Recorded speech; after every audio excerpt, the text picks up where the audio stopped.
Welcome to 3 a.m. Static. In the dead of night, the static whispers. Turn off the lights, close your eyes, and let the darkness guide you. Tell us where and when you're listening, because at 3 a.m., you're never truly alone. Story 1. The Cursed Compass. The old wooden chest creaked open, releasing the scent of damp earth and forgotten things. Inside, nestled amongst faded maps and tarnished trinkets, lay the compass. It was unremarkable at first glance, a simple brass instrument with a delicately etched rose on its cover. Nothing about it screamed cursed, yet an unsettling chill emanated from it, a subtle vibration that prickled Evelyn's skin. She picked it up, its weight surprisingly substantial in her hand. The needle spun wildly, a frantic dance that defied the stillness of the attic. It didn't point north or south or any discernible direction. It simply gyrated, a chaotic ballet of metallic madness.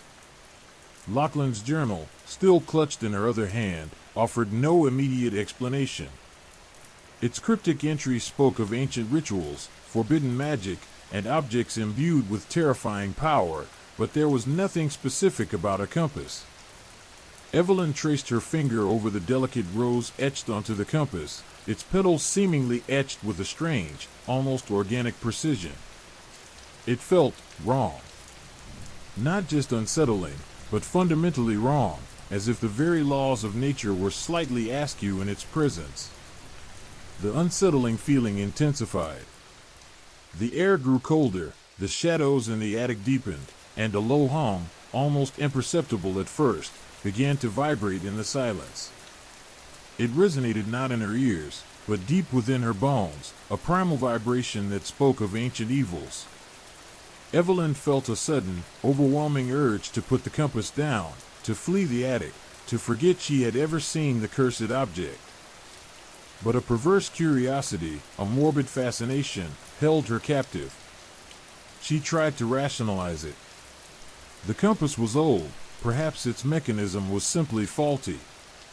But the erratic movements were far too purposeful, too insistent to be dismissed as a mere mechanical malfunction. It felt like a sentient entity, trapped within the brass and glass, reaching out, manipulating, guiding, or perhaps misguiding. The journal hinted at a recurring motif, the manipulation of fate, the twisting of destiny by malevolent forces. Evelyn reread the relevant passages, her eyes scanning the faded ink, searching for a clue, a warning, anything that might explain the compass's unsettling properties. The journal spoke of a secluded Scottish village, its history intertwined with dark magic and forgotten gods. It mentioned a ritual, a pact made centuries ago, a pact that bound the village's fate to a collection of cursed artifacts. Could this compass be one of them? Days turned into weeks. Evelyn meticulously researched the history of the village mentioned in Lachlan's journal, poring over dusty historical records and obscure folklore. She discovered tales of unexplained disappearances, of travelers who ventured into the remote highlands and were never seen again. Their paths, it seemed, had been subtly altered, their destinies subtly twisted by unseen forces. Was the compass responsible? Was it deliberately leading people astray, guiding them towards their doom? She learned of a local legend, a dark tale whispered amongst the villagers, of a compass that lured travelers to their deaths. A compass that didn't point towards safety, but towards peril, that promised guidance but delivered only destruction. The compass, according to the legend, was not merely an instrument of navigation, it was a tool of malevolent manipulation, a gateway to a realm of unending shadows. The story spoke of twisted landscapes, of paths that led nowhere, of landscapes that shifted and morphed, creating labyrinths of despair. Evelyn began to understand the true nature of the compass.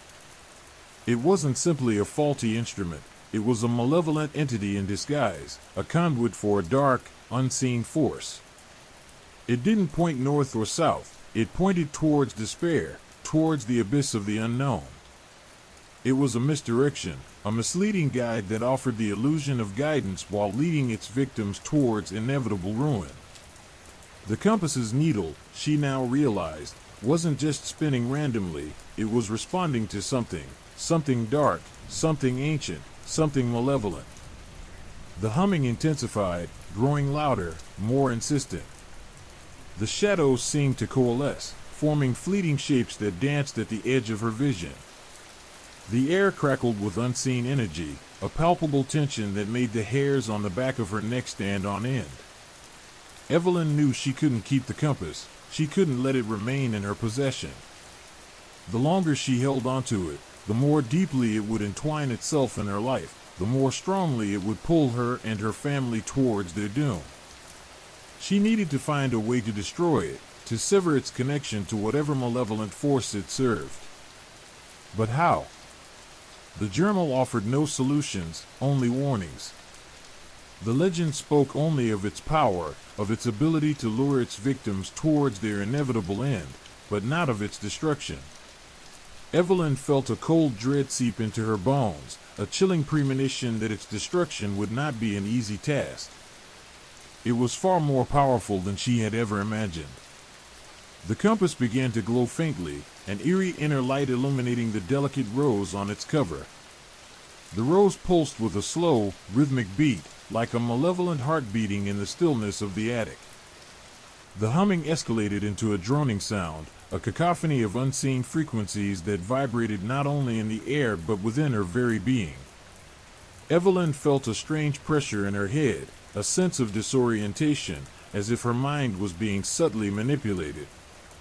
The compass seemed to be reaching out, not just physically, but mentally, attempting to penetrate her consciousness, to invade her thoughts.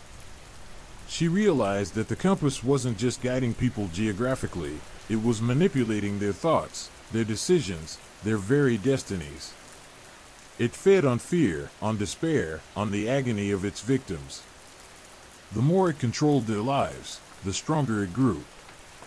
This explained the villagers' disappearances, not just physical misdirection, but psychological manipulation. They weren't just lost, they were driven to their doom, their minds twisted and broken by the compass's insidious influence. The journal contained a final, cryptic entry, a passage hidden beneath layers of faded ink. Evelyn managed to decipher it, revealing a ritual, a countercharm designed to weaken the compass's hold on reality. It required a precise sequence of actions, a specific incantation spoken under the light of a waning crescent moon. The ritual was perilous, demanding a delicate balance of power, a precise understanding of the forces at play. Failure would amplify the compass's power and could invite disaster. Evelyn understood. The battle was not just about destroying the compass, it was about confronting the ancient entity that had wielded it for centuries, about breaking its hold on the physical and the metaphysical realms. The stakes were higher than just her own life and the lives of her children. The survival of the very fabric of reality rested on her success. The cursed compass was a gatekeeper. Destroying it would not be enough, she had to seal the gate from whence it came. The next night, under the pale light of the waning crescent moon, Evelyn prepared for the ritual. She felt a surge of trepidation, a mixture of fear and determination hardening her resolve. The silence in the attic was profound, broken only by the rhythmic pulse of her own heart, beating like a war drum against the encroaching darkness. The compass lay before her, its malevolent light pulsing faintly, a chilling testament to the power she was about to confront. This was not just a battle for survival, it was a fight for the very soul of the world. The fate of countless lives, and her own, hung precariously in the balance. The ritual began, each step a dance on the razor's edge of existence. The journey began under the shroud of a perpetual twilight. The Scottish Highlands, usually majestic in their rugged beauty, now wore a sinister guise. The landscape seemed to shift and morph as they traveled, familiar landmarks dissolving into uncanny parodies of themselves.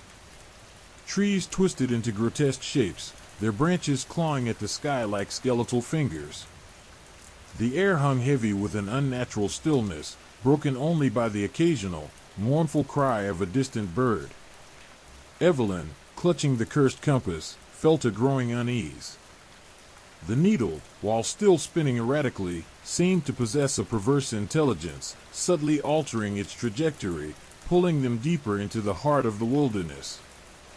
Her children, Liam and Maya, were strangely subdued, their usual boisterous energy replaced by a quiet apprehension. Even their dog, a normally fearless border collie named Sky, whimpered at the unsettling atmosphere.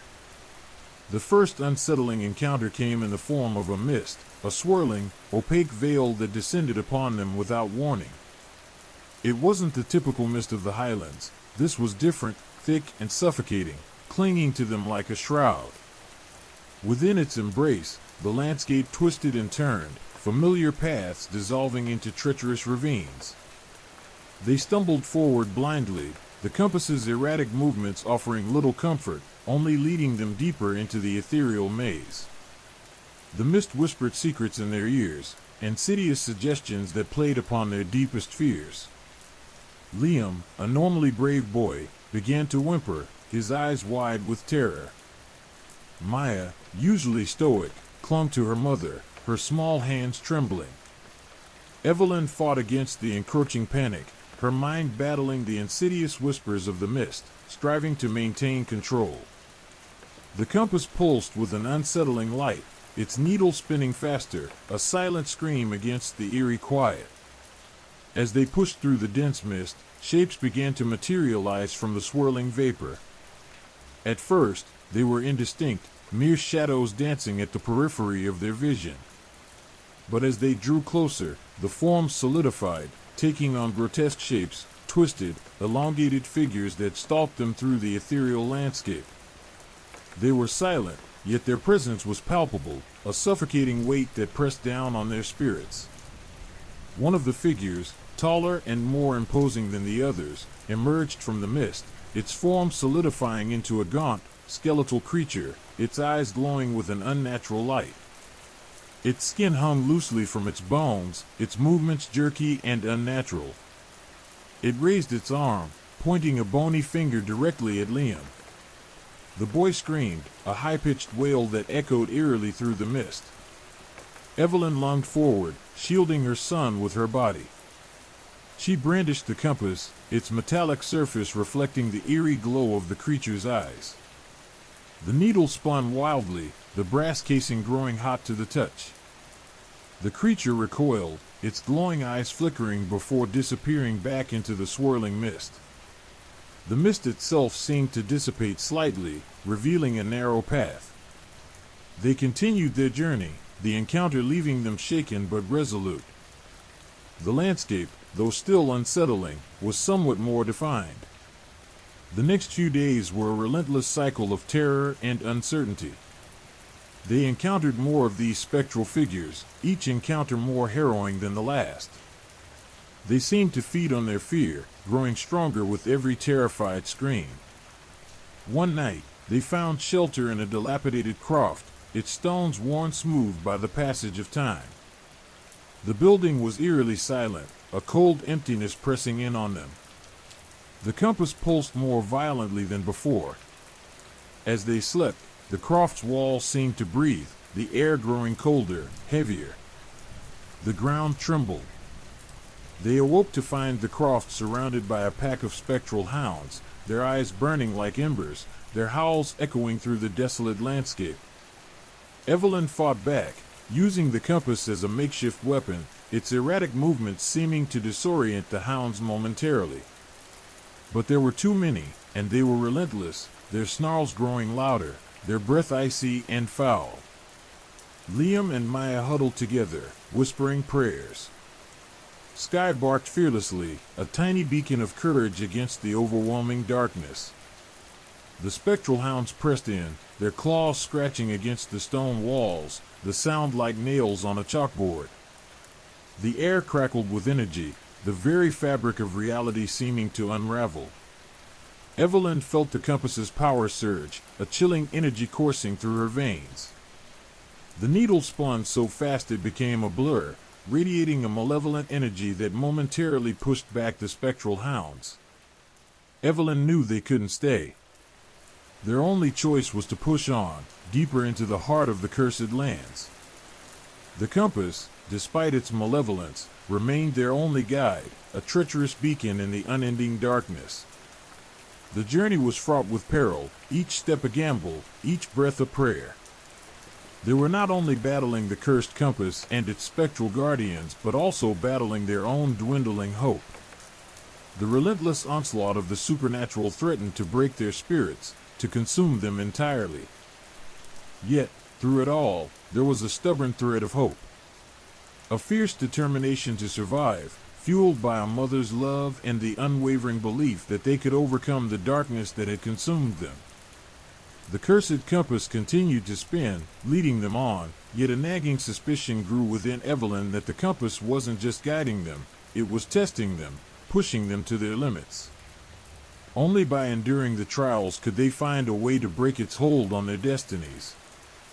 Their journey was becoming less a flight for survival and more a test of wills, a confrontation with the very heart of darkness itself. The journey wasn't just about escaping the highlands, it was about escaping the darkness within the compass.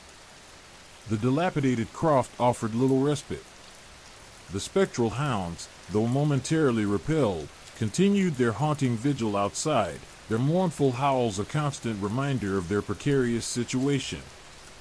Inside, the air hung heavy with a palpable sense of dread. The compass, lying on the rough-hewn table, pulsed with a malevolent energy, its needle spinning with a frantic energy that mirrored the turmoil in Evelyn's heart. That night, sleep evaded them. Liam and Maya huddled close to their mother, their breaths shallow and ragged. Sky, usually a comforting presence, whimpered periodically, her gaze fixed on the flickering shadows cast by the dying embers in the hearth.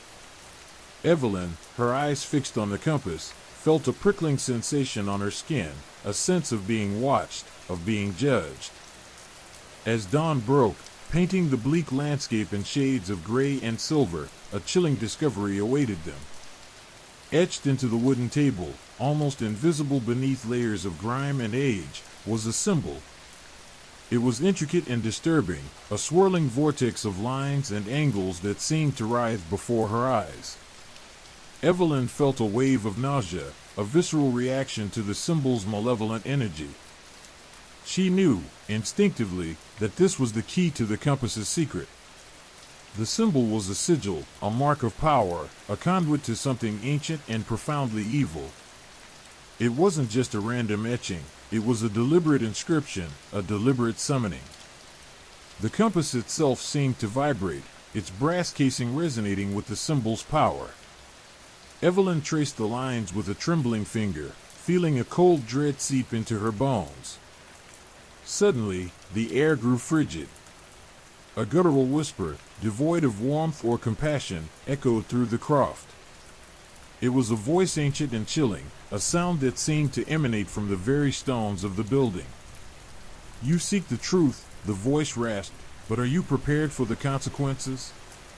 Evelyn felt a surge of fear, a primal terror that threatened to overwhelm her. But she also felt a surge of determination. She had come too far to be deterred by fear. She had to understand the compass, to break its hold on her family. The voice continued, weaving a chilling tale.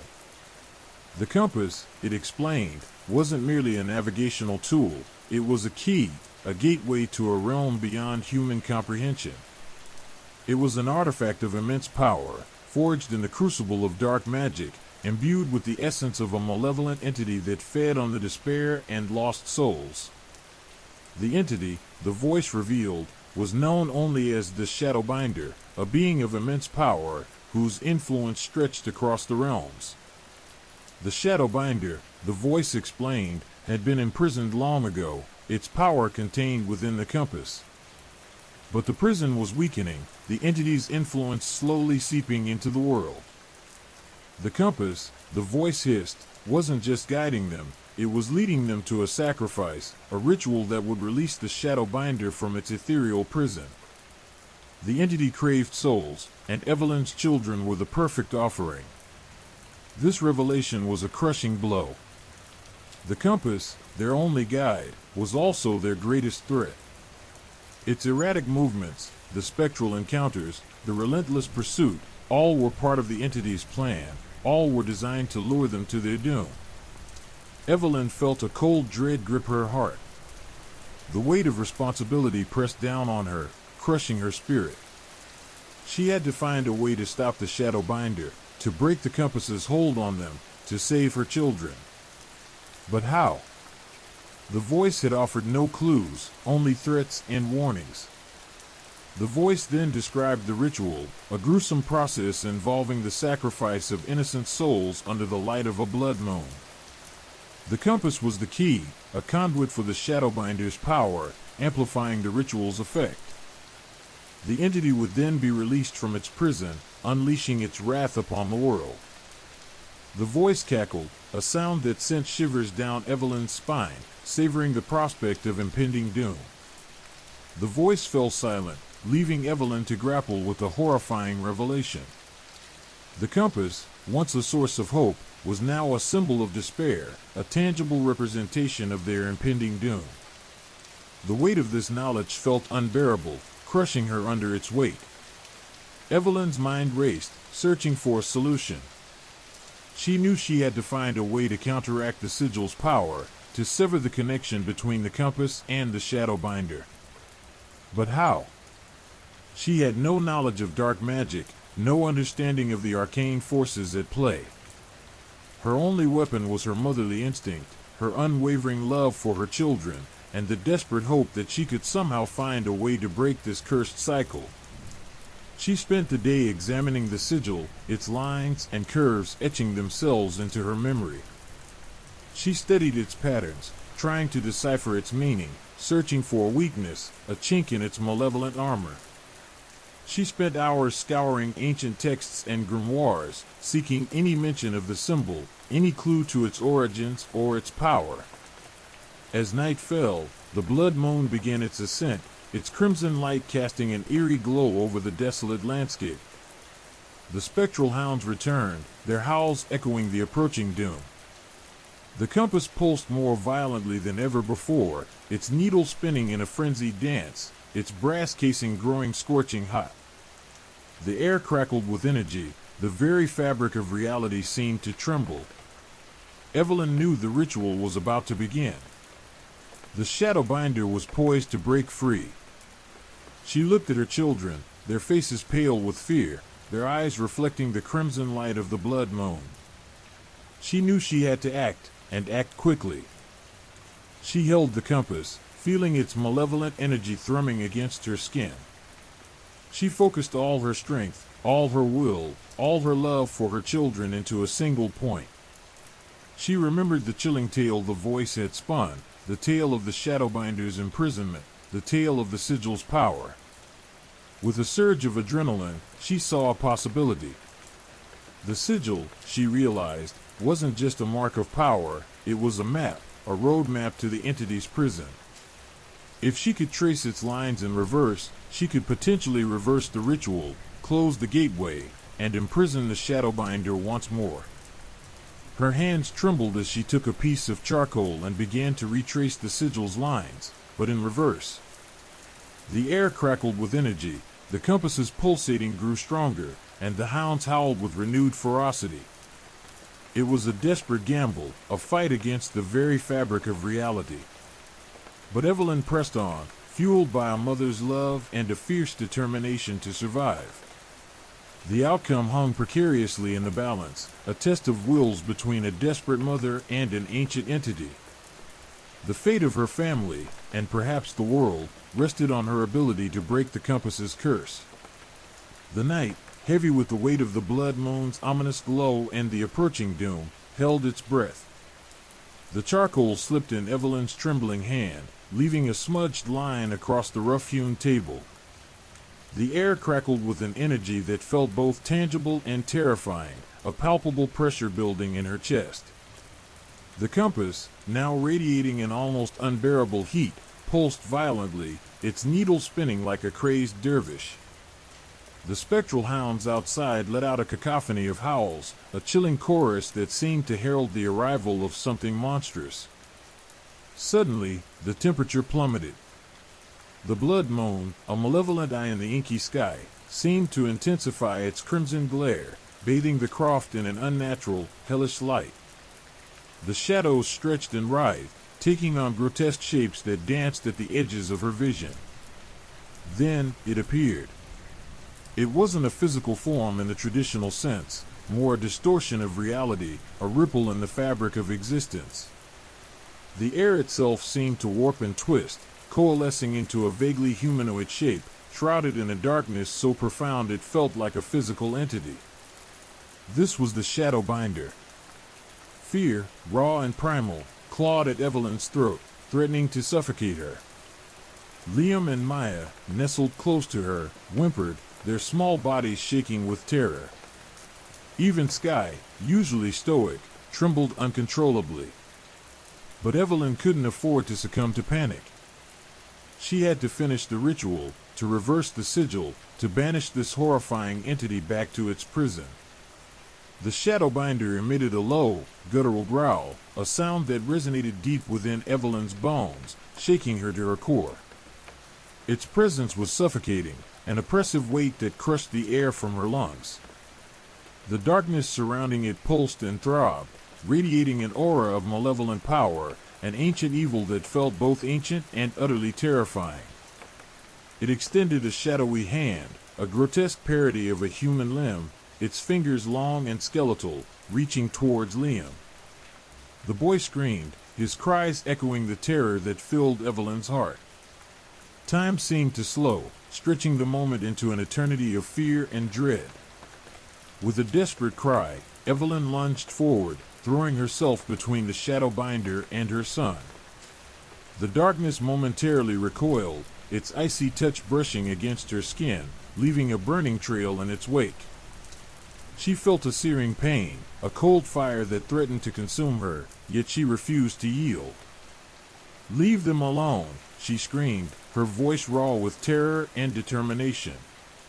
She continued to trace the sigil, her charcoal moving with frantic energy, her focus unwavering. The reversed line seemed to glow faintly, a counterpoint to the Shadowbinder's ominous darkness. The Shadowbinder responded with a wave of pure malice, a psychic assault that threatened to shatter her sanity. Images flashed through her mind, visions of suffering, of despair, of agonizing death. She saw her children's faces contorted in pain, their bodies broken and lifeless. The onslaught was relentless, but Evelyn held on, clinging to the memory of her children's faces, fueled by a mother's fierce love. The battle raged, a war between an ancient, malevolent entity and a desperate mother. The air crackled with energy, the very foundation of the croft seemed to tremble beneath the strain. The compass, now glowing with an infernal light, pulsed with a frantic energy that mirrored the struggle. The Shadowbinder's attacks intensified, growing stronger and more insidious. Evelyn felt her strength fading, her resolve weakening. The pain was excruciating, the visions terrifyingly realistic. But she couldn't give up. Not now. Not when her children's lives hung in the balance. As the reversed sigil neared completion, the Shadowbinder's attacks became more frenzied. It lashed out with waves of pure, unadulterated hatred, trying to break Evelyn's will, to force her to surrender. But Evelyn pushed through the pain, her determination fueled by an unwavering love for her children. She finished the sigil, the last line completing the reversed pattern. The compass's light intensified, blazing with a blinding white light that temporarily overwhelmed the Shadowbinder's darkness. A wave of energy surged through the croft, shaking the very foundations of the building. The Shadowbinder recoiled, its form flickering and distorting, its malevolent power waning. The creature roared, a sound of pure rage and frustration, and began to fade, its form dissolving into nothingness. The oppressive weight lifted, the air growing lighter, the shadows receding. The crimson light of the blood moon dimmed, its malevolent glare replaced by the soft glow of the rising sun. Silence descended, broken only by Evelyn's ragged breaths and the soft whimpers of her children. The compass lay inert on the table, its malevolent energy extinguished. The spectral hounds were gone, their howls replaced by the soft chirping of birds. Evelyn collapsed, exhausted but relieved. She had won. She had faced a terrifying entity, a being of pure malevolence, and she had triumphed. She had saved her family, and perhaps the world. But the experience had left its mark, a deep scar on her soul. The memory of the Shadowbinder's horrifying presence would forever haunt her dreams, a chilling reminder of the night she stared into the abyss and fought back. As dawn broke, painting the sky in hues of soft pink and gentle gold, Evelyn held her children close, feeling the warmth of their bodies against hers. They were safe, for now. But the chilling encounter left an unshakable sense of unease, a lingering awareness that the world held darker secrets than she could ever have imagined. The cursed compass lay silent, its power broken, but the memory of the terrifying encounter and the near escape served as a stark reminder of the chilling forces that lurked just beyond the veil of reality, waiting for an opportunity to unleash their malevolence upon an unsuspecting world. The journey was far from over. The compass might be silent, but the echoes of the night, of the Shadowbinder's chilling presence, would linger, a constant reminder of the darkness they had barely escaped. The lingering sense of dread, however, was palpable, a chilling testament to the night's events. The world, Evelyn realized, was far more frightening than she had ever imagined. The immediate aftermath of the Shadowbinder's banishment left them gasping for breath, the air thick with the lingering scent of ozone and something else, something ancient and foul. Evelyn, her body trembling with exhaustion, felt the cold seep into her bones despite the rising sun painting the sky in pastel hues. Liam and Maya clung to her, their small bodies shuddering, their breaths coming in ragged gasps. Even Sky, the usually unflappable dog, whined softly, pressing close to Evelyn's side, its fur bristling with residual fear. The croft, once a sanctuary, now felt violated, the silence heavy with the weight of what had transpired. The lingering chill was more than just a drop in temperature, it was a psychic residue, a lingering echo of the Shadowbinder's malevolent presence. Evelyn ran a hand over her face, feeling the grime and the lingering phantom burn where the entity's touch had seared her skin. The pain wasn't physical anymore, more of a deep, throbbing ache in her soul. The compass, lying inert on the table, was no longer radiating heat or pulsing with malevolent energy. It was still and cold, yet Evelyn couldn't bring herself to touch it, the memory of its power, its terrifying connection to the Shadowbinder, too fresh and vivid. She knew, with a certainty that chilled her to the bone, that the compass itself wasn't inherently evil, it was merely a conduit, a key to unleashing something far more ancient and dangerous. Liam, his eyes wide and filled with a mixture of terror and awe, pointed towards the window. The hounds, they're gone. Evelyn looked towards the window, and Maya echoed Liam's observation. The spectral hounds, their unearthly howls a terrifying soundtrack to the battle, had vanished without a trace. The only sound was the gentle chirping of birds, a stark contrast to the harrowing cacophony that had filled the air just moments before. Yet, the relief was bittersweet. The escape was not complete, it was just the beginning of an uncertain journey. The escape, however, wouldn't be easy. The croft, though seemingly unharmed, felt different.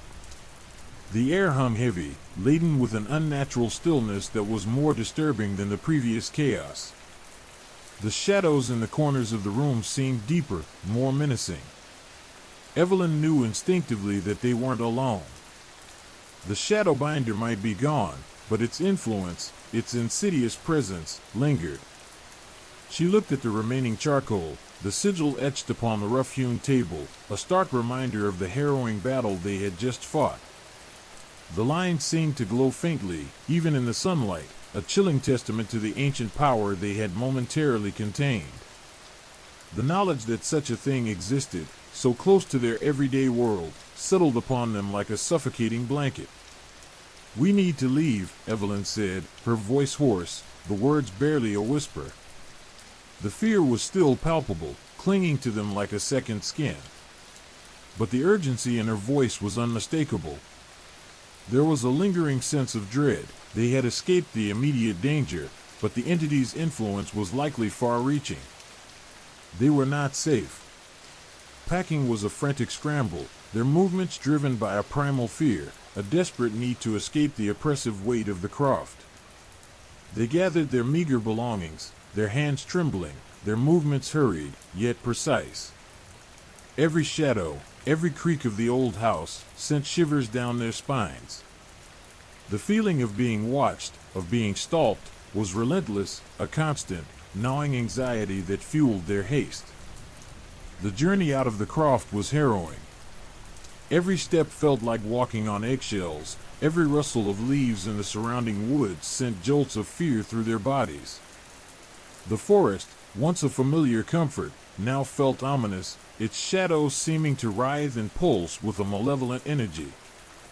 Liam and Maya clutched Evelyn's hands, their small bodies trembling, their fear mirrored in the wild eyes of Sky, who kept glancing nervously at the woods, its ears twitching at every unheard sound.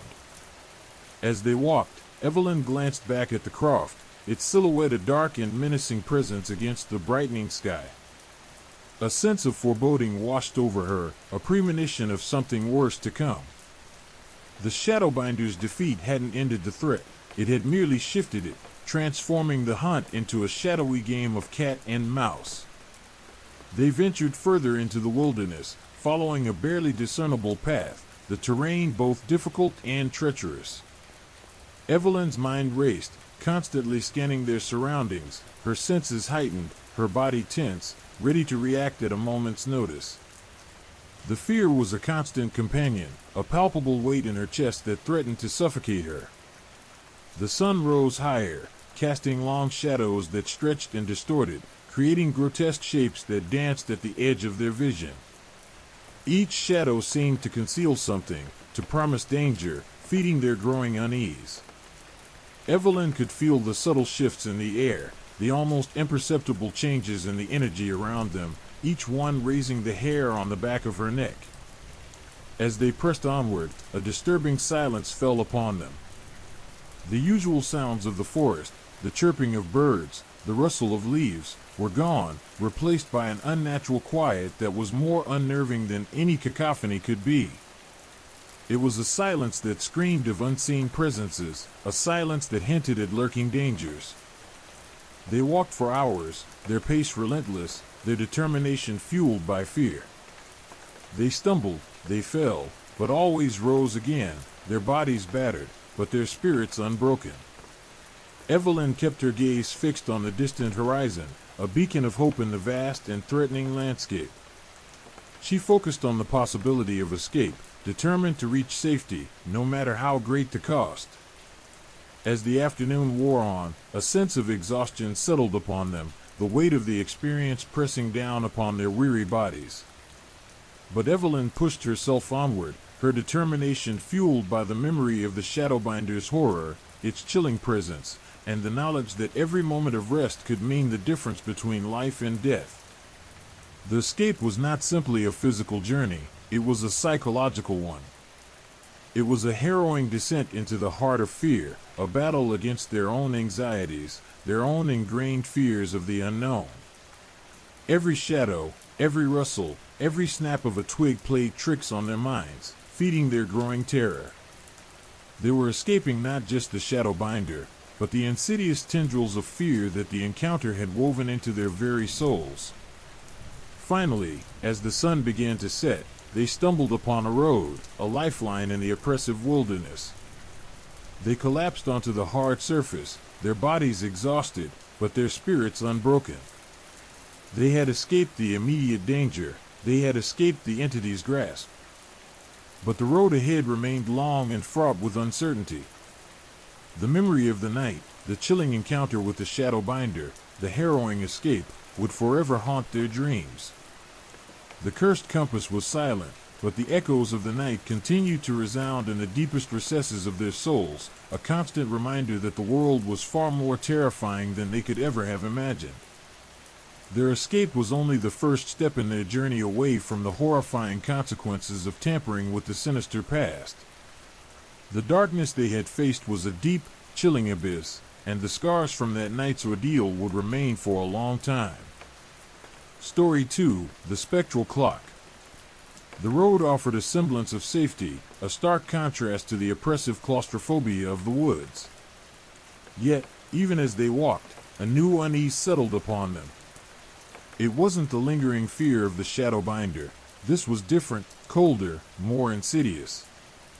It emanated from a small, leather-bound satchel Evelyn had salvaged from the croft, a satchel she hadn't even noticed until they were already on the road. Inside, nestled amongst dried herbs and faded parchments, was an antique clock. It wasn't particularly ornate. Its casing was dark, almost black wood, polished smooth by time and use. The hands, however, were unsettling. They were long and slender, almost skeletal in their appearance, and they moved with a disconcerting fluidity, defying the simple, rhythmic tick-tock of the clock's mechanism. The face itself was plain, lacking any embellishment, save for Roman numerals etched deeply into the wood. But those numerals pulsed faintly, seeming to breathe with a life of their own. As they walked, the clock's rhythmic ticking became more pronounced, a constant companion to the rhythmic thud of their own footsteps. It wasn't just the sound, there was a strange quality to the time it measured. Moments stretched and contracted, the landscape around them shifting subtly, almost imperceptibly. One moment, the road ahead stretched endlessly, the next, it seemed to close in, the trees pressing close, their branches forming a claustrophobic tunnel. Liam, ever observant, was the first to notice. It's making the trees move," he whispered, his eyes wide with a dawning fear that mirrored Evelyn's own growing unease. Maya, usually chatty, clung to Evelyn's hand in silence, her gaze fixed on the clock, her small body trembling slightly. Even Sky, sensing the shift in the atmosphere, whimpered softly, his tail tucked low between his legs. The change wasn't dramatic, not immediately noticeable to the casual observer. It was a subtle warping of reality, a twisting of perception, like looking at the world through a heat haze.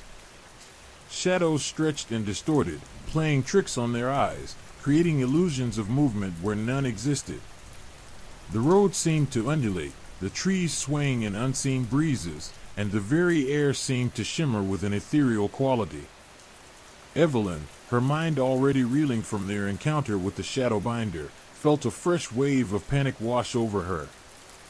This wasn't just the lingering effects of the battle, this was something new, something far more unsettling. The clock, she realized, was not just a simple timepiece. It was manipulating time itself, bending reality to its own inscrutable will. As they continued their journey, the effects intensified. The sun, once a comforting presence, seemed to fluctuate in its intensity. Moments of blinding brightness were abruptly followed by stretches of unnatural twilight, casting long, distorted shadows that danced at the periphery of their vision, mocking their sanity. The sounds around them warped and shifted, echoes overlapping with reality, creating a cacophony of distorted perceptions. The feeling of being watched intensified. The woods seemed to be alive, the trees seeming to bend and twist, their branches reaching towards them like skeletal fingers. The shadows deepened, taking on shapes that shifted and distorted, becoming grotesque parodies of familiar forms. Each snap of a twig, each rustle of leaves, filled them with a fresh surge of icy fear. They tried to ignore the clock, they tried to dismiss its influence as a product of their exhaustion and trauma. But its influence was too powerful, too pervasive. The rhythmic ticking was relentless, a constant reminder of its insidious presence, of its power to distort reality. The more they tried to fight its effect, the stronger it grew. Evelyn felt the familiar sting of dread, the same coldness that had gripped her during the battle with the Shadowbinder, but this dread was different. It was more personal, more intimate, as though the clock were reaching into her very mind, probing, manipulating, twisting her thoughts and perceptions. Desperate, Evelyn attempted to cast aside the satchel, hoping to shed the clock's influence. But the moment she touched the satchel, the already unsettling distortion grew exponentially. The world around them dissolved into a kaleidoscope of shifting colors and distorted shapes. The forest seemed to swirl around them, the trees becoming monstrous, grotesque shapes. The sounds grew louder, more discordant, twisting their perceptions into painful dissonances. The ticking of the clock, once a rhythmic pulse, became a cacophony of sounds, a disjointed symphony of warped time. Liam screamed, his voice high-pitched and shrill. Maya sobbed, her small body shaking uncontrollably. Even Sky's usual stoicism broke, the dog whimpering and cowering at Evelyn's feet, its body trembling. Evelyn felt a wave of nausea wash over her. She could feel the reality itself bending and twisting, stretching and contracting, creating a vortex of chaotic energy that threatened to consume them all. Realizing that simply discarding the clock wouldn't solve the problem, Evelyn looked more closely at the antique timepiece. The Roman numerals on the face pulsed faster, and she noticed faint, almost imperceptible carvings around the edge of the clock's face. She traced them with her fingers. They were runes, ancient and forbidding, pulsing faintly with an unnatural light. Suddenly, she understood. This wasn't simply a cursed object, it was a key, a gateway to something far older and more terrifying than the Shadowbinder. This clock, she realized with a sinking heart, wasn't simply warping time, it was summoning it. Not just the temporal distortion, but the summoning of something from another era, something that fed on the chaos it created. The realization brought with it a new wave of fear. Fear not just for their immediate safety, but for the potential consequences of their actions. The clock was not just manipulating their perceptions, it was opening a door to something far more terrifying, something beyond human comprehension. They had escaped one monstrous entity, only to stumble into the clutches of something far, far worse. The fight for survival had just begun. And this time, the enemy wasn't just a single malevolent entity, it was time itself, twisted and weaponized against them. The escape from the Shadowbinder had led them to an even more terrifying confrontation, a battle against the very fabric of reality. The road ahead stretched, long and dark, punctuated only by the chilling, relentless ticking of the spectral clock. The ominous ticking echoed in the silence, a constant countdown to something terrifying and unknown. Their journey was far from over. Their escape had just begun a new chapter in their terrifying ordeal, a chapter in which the lines between reality and illusion blurred, and the very notion of time was their enemy. The air grew thick, heavy with a palpable sense of wrongness. The familiar scent of pine and damp earth was replaced by a cloying sweetness, sickly and artificial, like overripe fruit left to rot. The sun, a moment ago a hazy disk in the rapidly darkening sky, vanished entirely, plunging them into an unnatural twilight. The trees, already distorted by the clock's influence, twisted and writhed like things in agony, their branches clawing at the darkening sky. Evelyn felt a dizzying sensation, a disorientation that went beyond simple spatial disarray. Time itself seemed to stretch and contract, moments bleeding into each other, blurring into a chaotic, nonsensical sequence of events. She looked at Liam, and he seemed to age before her eyes, his features becoming etched with deep lines of exhaustion and age, then reverting to his normal youthful appearance within the space of a heartbeat. Maya's laughter echoed in her ears, then dissolved into a silent scream, the sound both present and absent simultaneously. The ground beneath their feet shifted. Solid earth transformed into shifting sand, then solidified back into ground, all within the space of a single, heart-stopping breath. The road, once a clear path, fragmented and recombined, dissolving into a chaotic jumble of pathways, leading nowhere and everywhere at once. The familiar landmarks, a gnarled oak, a moss-covered boulder, flickered in and out of existence, replaced by alien and unsettling landscapes. One moment they stood in a familiar wood, the next they found themselves at the edge of a desolate moor, the ground underfoot cold and spongy. The clock ticked on, its rhythm a mocking counterpoint to the chaos unfolding around them. Each tick felt heavier, more profound, as if each second contained a century of compressed time. Evelyn felt herself growing older with each beat, the wrinkles deepening, the hair graying, her body racked with the pain of a lifetime lived in those stolen, distorted seconds. She looked at the others, seeing glimpses of their future selves, aged and broken, then back to their present forms. The experience was excruciating, a relentless assault on her senses. Liam, his eyes wide with terror, stumbled and fell. He looked up at Evelyn, his face a mask of desperate fear, his voice a choked whisper, It's taking our lives. He was right. The clock wasn't simply warping time, it was consuming it, stealing their lives, their memories, their very essence, fragmenting them into a disjointed chaos of past, present, and future. Evelyn felt a desperate urge to protect Maya, to shield her from the temporal ravages, but her movements were sluggish, her body heavy with the weight of a lifetime's worth of phantom years. Sky, ever loyal, pressed close to Evelyn, whimpering softly, sensing her fear, mirroring her own distress. But even his stoicism couldn't hold out against the clock's relentless assault. The dog aged before her eyes, becoming gaunt and frail, its eyes clouded with the dullness of old age, then reverting back to its youthful self only to age again moments later. The cycle of rapid aging and rejuvenation was a relentless torment, a living testament to the clock's devastating power. Evelyn realized the runes weren't simply decorative, they were a conduit, a pathway for something to cross over. She felt a cold draft, a shift in the air, as if something intangible were passing through the clock's warped temporal field. The sweet, cloying scent intensified, becoming acrid and suffocating, a precursor to something vile and unnatural. The shadows lengthened and deepened, coalescing into shifting, indistinct shapes that watched them from the edges of their vision.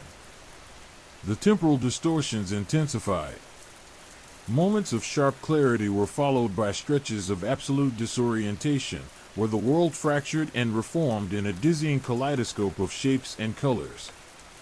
Evelyn struggled to maintain her sense of self, her identity fragmenting into a shattered reflection.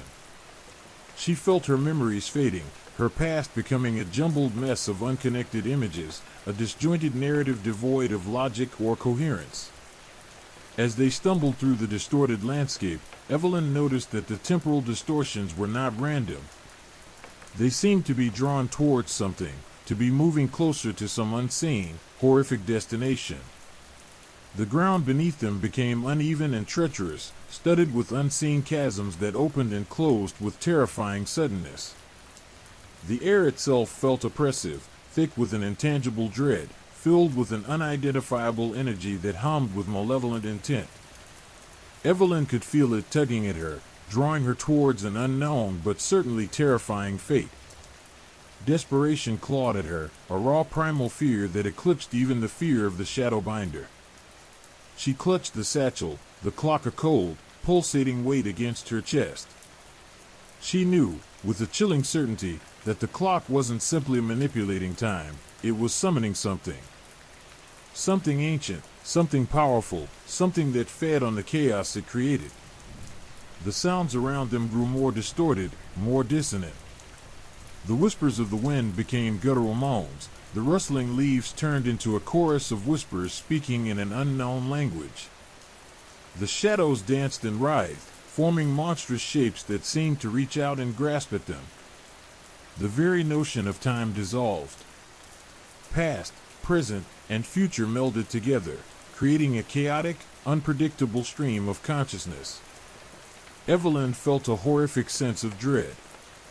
They were not only fighting for their lives, they were battling the very fabric of reality itself. The clock's influence had become inescapable, warping not just their physical surroundings, but their very perceptions of time and reality. They were lost in a temporal vortex, trapped in an endless loop of distorted moments, with no clear escape in sight. The ticking of the clock became a death knell, a relentless countdown to an unknowable and terrifying end. The spectral clock had become their master, a puppet master of time itself, and their escape seemed further away than ever. Their struggle for survival was now a struggle against the very flow of time itself, a battle against an enemy far more sinister and formidable than any they had faced before. The journey had begun to feel more like a descent into madness, into a realm where the laws of time were broken, and survival became a matter of sheer will and an impossible hope. And with each chilling tick, their hopes seemed to dwindle further into the abyss of the warped timeline. The air grew colder, the cloying sweetness replaced by a biting chill that seeped into their bones. The spectral clock, clutched to Evelyn's chest, pulsed with a malevolent energy, its ticking a rhythmic heartbeat of dread. It wasn't just warping time, it was actively drawing something, pulling it from the fabric of reality, a force so powerful it threatened to unravel the world around them. Liam, despite his terror, managed to pull himself up, his face pale and drawn. He pointed a trembling finger towards the heart of the distorted woods. "There," he gasped, his voice barely audible above the whispering wind. "Something's coming." Evelyn followed his gaze, her heart pounding in her chest. The shadows, already deep and unsettling, were coalescing, solidifying into a tangible presence. The distortion of time intensified, blurring into a vortex of swirling colors and fragmented images. She saw fleeting glimpses of what appeared to be a colossal, shadowy figure, its form vaguely humanoid but impossibly vast, a grotesque parody of human anatomy. Its presence radiated an aura of pure malevolence, a palpable sense of ancient evil that made her stomach churn. Its essence was one of pure, unadulterated darkness, the kind that chilled the soul to its core. The entity seemed to be tied to the clock, its power intrinsically linked to the artifact's twisted temporal mechanics. Each tick of the clock strengthened its presence, drawing it further into their reality. The runes etched into the clock's face seemed to glow faintly, pulsating with the same malevolent energy as the shadowy figure.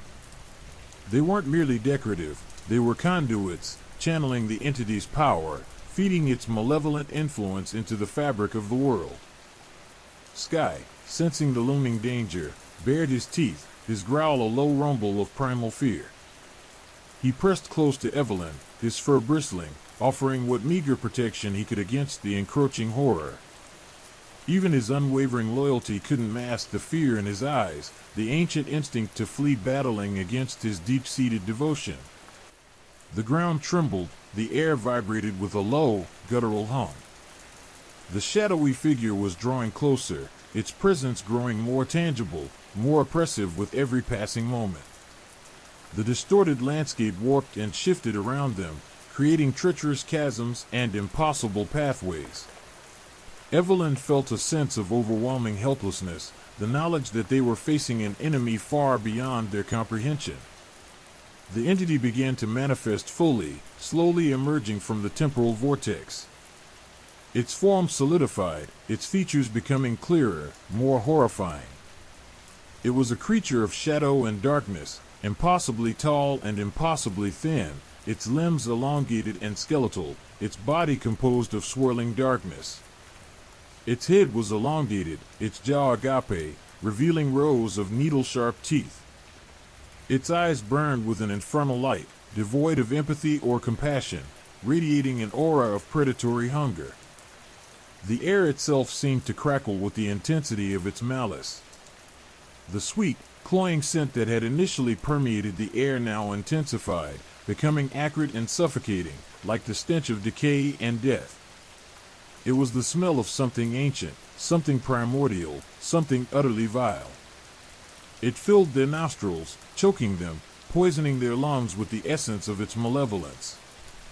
Evelyn felt a primal fear seize her, a visceral terror that went beyond the rational. This was not simply a monster, it was an embodiment of darkness, a being that fed on time itself, twisting and distorting it to its own perverse will. It was an ancient evil, imprisoned for centuries, now unleashed by the clock's malevolent power.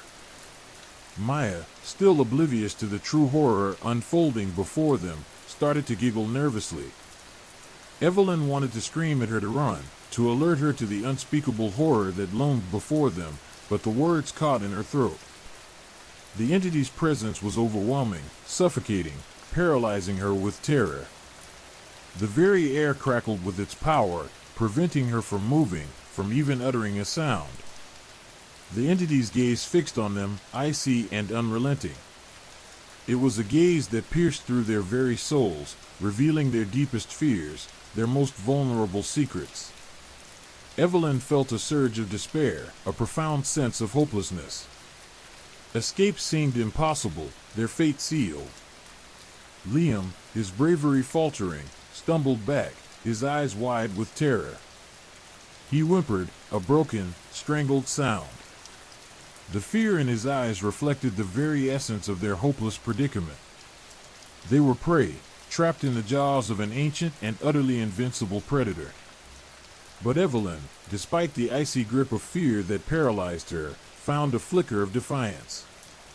She would not surrender. She would not allow this ancient evil to consume them. She would fight, even if it meant facing insurmountable odds. She clutched the clock tighter to her chest, her resolve hardening. She would use the clock's power, however twisted and dangerous, against the entity that had unleashed it. The fight would be desperate, fraught with peril, and the odds were stacked firmly against them. Yet, in the face of this unimaginable horror, she refused to give in. Survival was a gamble, a desperate roll of the dice against impossible odds. But it was the only option left to them. The ticking of the clock served as both a death knell and a defiant heartbeat, a grim rhythm for their last stand against oblivion. The fight had truly begun.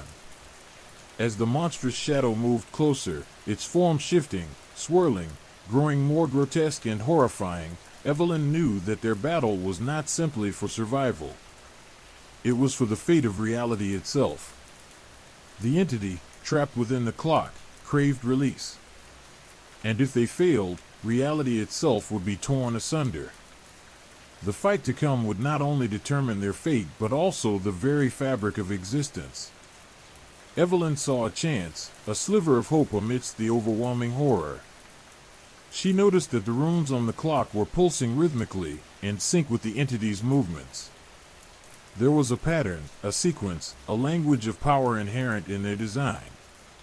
If she could decipher that pattern, manipulate the runes, perhaps she could disrupt the connection between the entity and the clock, weakening its hold on reality, and providing them a path to escape.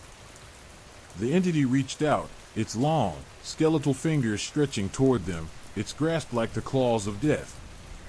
Time itself fractured around them, the past, present, and future colliding in a chaotic vortex.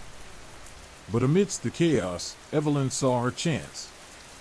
She focused on the runes, studying their patterns, their flow, their cryptic language. The fight for their lives, and the fate of the world itself, rested on her ability to unravel this ancient, deadly puzzle. This was the true power of the clock, and it was not yet lost to them.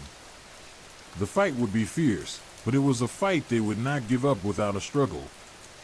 The very fabric of existence hung precariously in the balance. The entity lunged, its shadow stretching across the warped landscape like a shroud of death. Its touch was a freezing wave of pure nihilism, chilling Evelyn to her core. Time fractured around them, the air thick with the stench of decay and the chilling whisper of oblivion. Liam screamed, a raw, primal sound of terror that was swallowed by the cacophony of the collapsing world. Sky, his loyal heart pounding a frantic rhythm against Evelyn's chest, snarled, teeth bared, but even his ferocity couldn't pierce the overwhelming darkness. Maya, still lost in a world of naivete, continued to giggle, her laughter a jarring counterpoint to the encroaching doom. Evelyn knew that this was it, their final stand against a horror that defied comprehension. She felt the runes on the clock thrumming against her skin, their power a wild, untamed energy. She closed her eyes, focusing, attempting to decipher the cryptic language etched into the ancient metal. It was a language older than humanity, a language of pure power and primordial fear, and she was struggling to comprehend it, to decipher its deadly secrets. The clock's ticking intensified, each beat a hammer blow against the fragile remnants of reality. A terrifying realization washed over her. The runes weren't just a key to understanding, they were a reflection of the entity's own chaotic power. They were pathways, not just to understanding but also to controlling the horrific being. To fight it, she had to understand its language. She had to speak its language. She pressed her fingers against the cool metal, her touch tentative at first, then growing bolder. The runes vibrated under her touch, resonating with her own heartbeat. She felt a surge of power, a terrifying connection to the entity, a chilling communion with the ancient evil. The entity screamed, a sound that was less audible and more a seismic tremor that shook the very fabric of their reality. It felt its control weakening, its power bleeding away. The distorted landscape began to shift and reform, the chaotic vortex of time coming, coalescing. The entity's form wavered, its once solid shadow dissolving into wisps of black smoke. Evelyn, fueled by adrenaline and a fierce will to survive, continued to trace the runes, her fingers dancing across the surface of the clock, manipulating its power, subtly altering the flow of the entity's dark energy. But the entity was not without power. It lashed out, its remaining strength concentrated into a focused attack. A wave of pure darkness crashed over them, throwing them back against the twisted trees, the impact jarring their bones. Liam cried out, falling unconscious. Sky whimpered, his body trembling. Maya, finally realizing the depth of the danger, screamed, her voice a desperate plea lost in the howling wind. Evelyn felt a searing pain, a burning sensation in her chest, but she refused to yield. She knew the runes had to be manipulated in a specific sequence, a counter-rhythm to the entity's destructive song. She had a fleeting glimpse of the correct sequence, a fragile image in the swirling chaos of her mind. The pattern shifted and changed, but she managed to grasp the core of the sequence, a rhythmic flow of energy she must mimic to sever the connection between the entity and the clock. It was a desperate gamble, a fight against impossible odds, but it was their only chance. With renewed determination, she pressed her fingers against the clock, her touch precise and unwavering.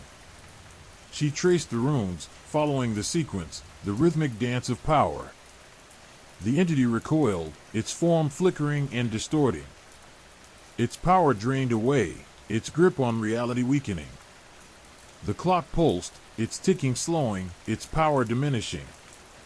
The shadowy form began to shrink, becoming smaller, fainter, until it was nothing more than a wisp of black smoke, finally dissolving into the wind. The distorted landscape began to heal, the warped trees straightening, the chasms closing, the world reforming into something resembling its former state. The sweet, cloying scent of death faded, replaced by the crisp, clean scent of pine needles and damp earth. They were alive, but exhausted, battered, and emotionally broken. Liam lay unconscious, Sky panting at their side, Maya weeping uncontrollably. Evelyn, clutching the clock, felt a strange sense of emptiness, a void where intense fear had once resided. The spectral clock, drained of its malevolent power, felt inert in her hands. The immediate danger was past, but the scars of their encounter would remain forever etched into their souls. The aftermath was surreal. The woods seemed silent, peaceful, even though their recent ordeal painted a horrifying picture that they couldn't erase.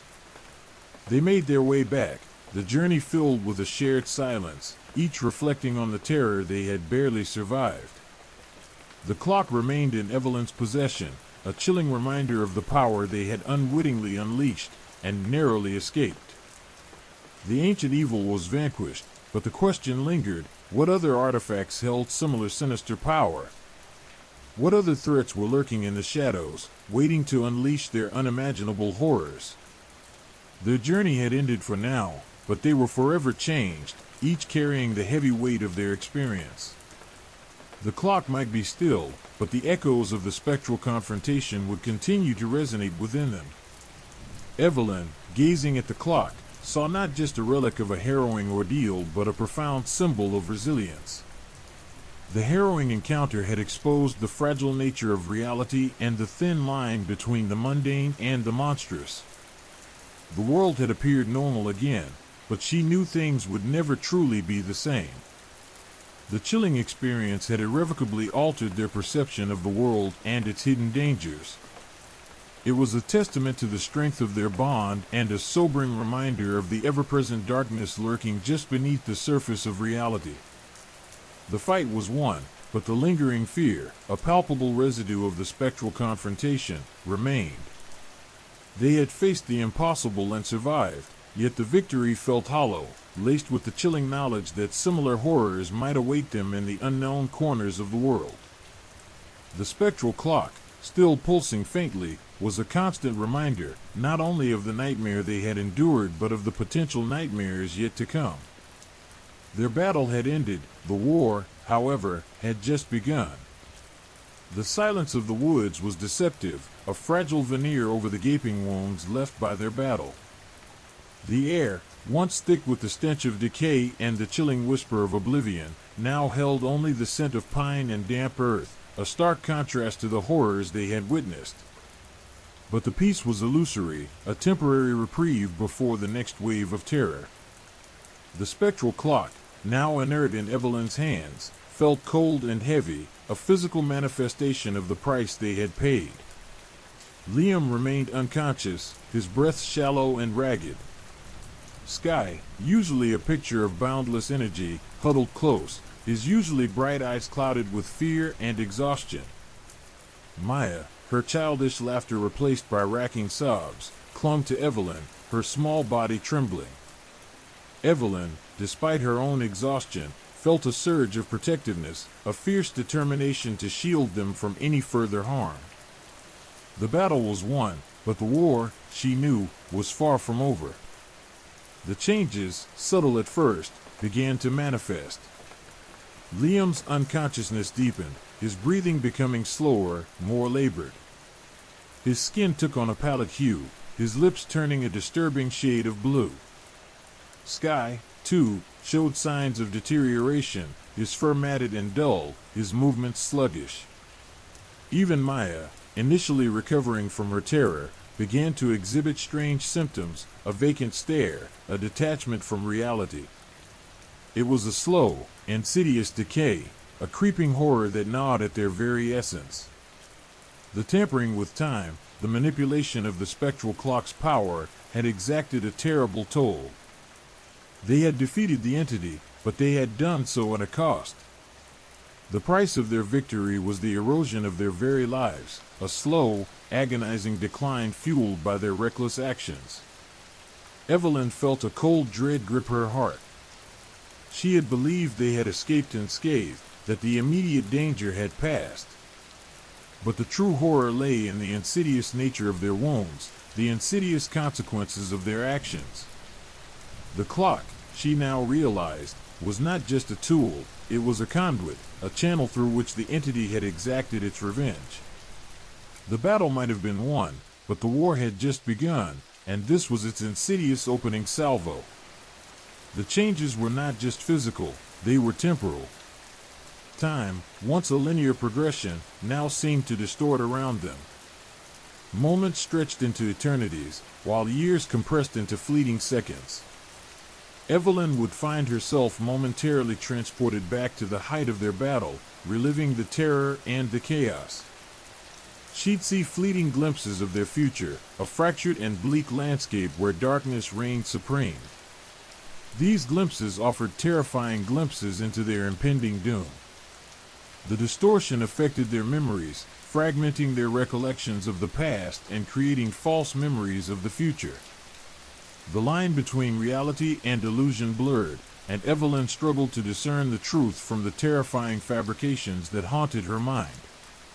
Liam's memories faded, his personality fragmented, and he eventually fell into a vegetative state, his very being dissolving into nothingness.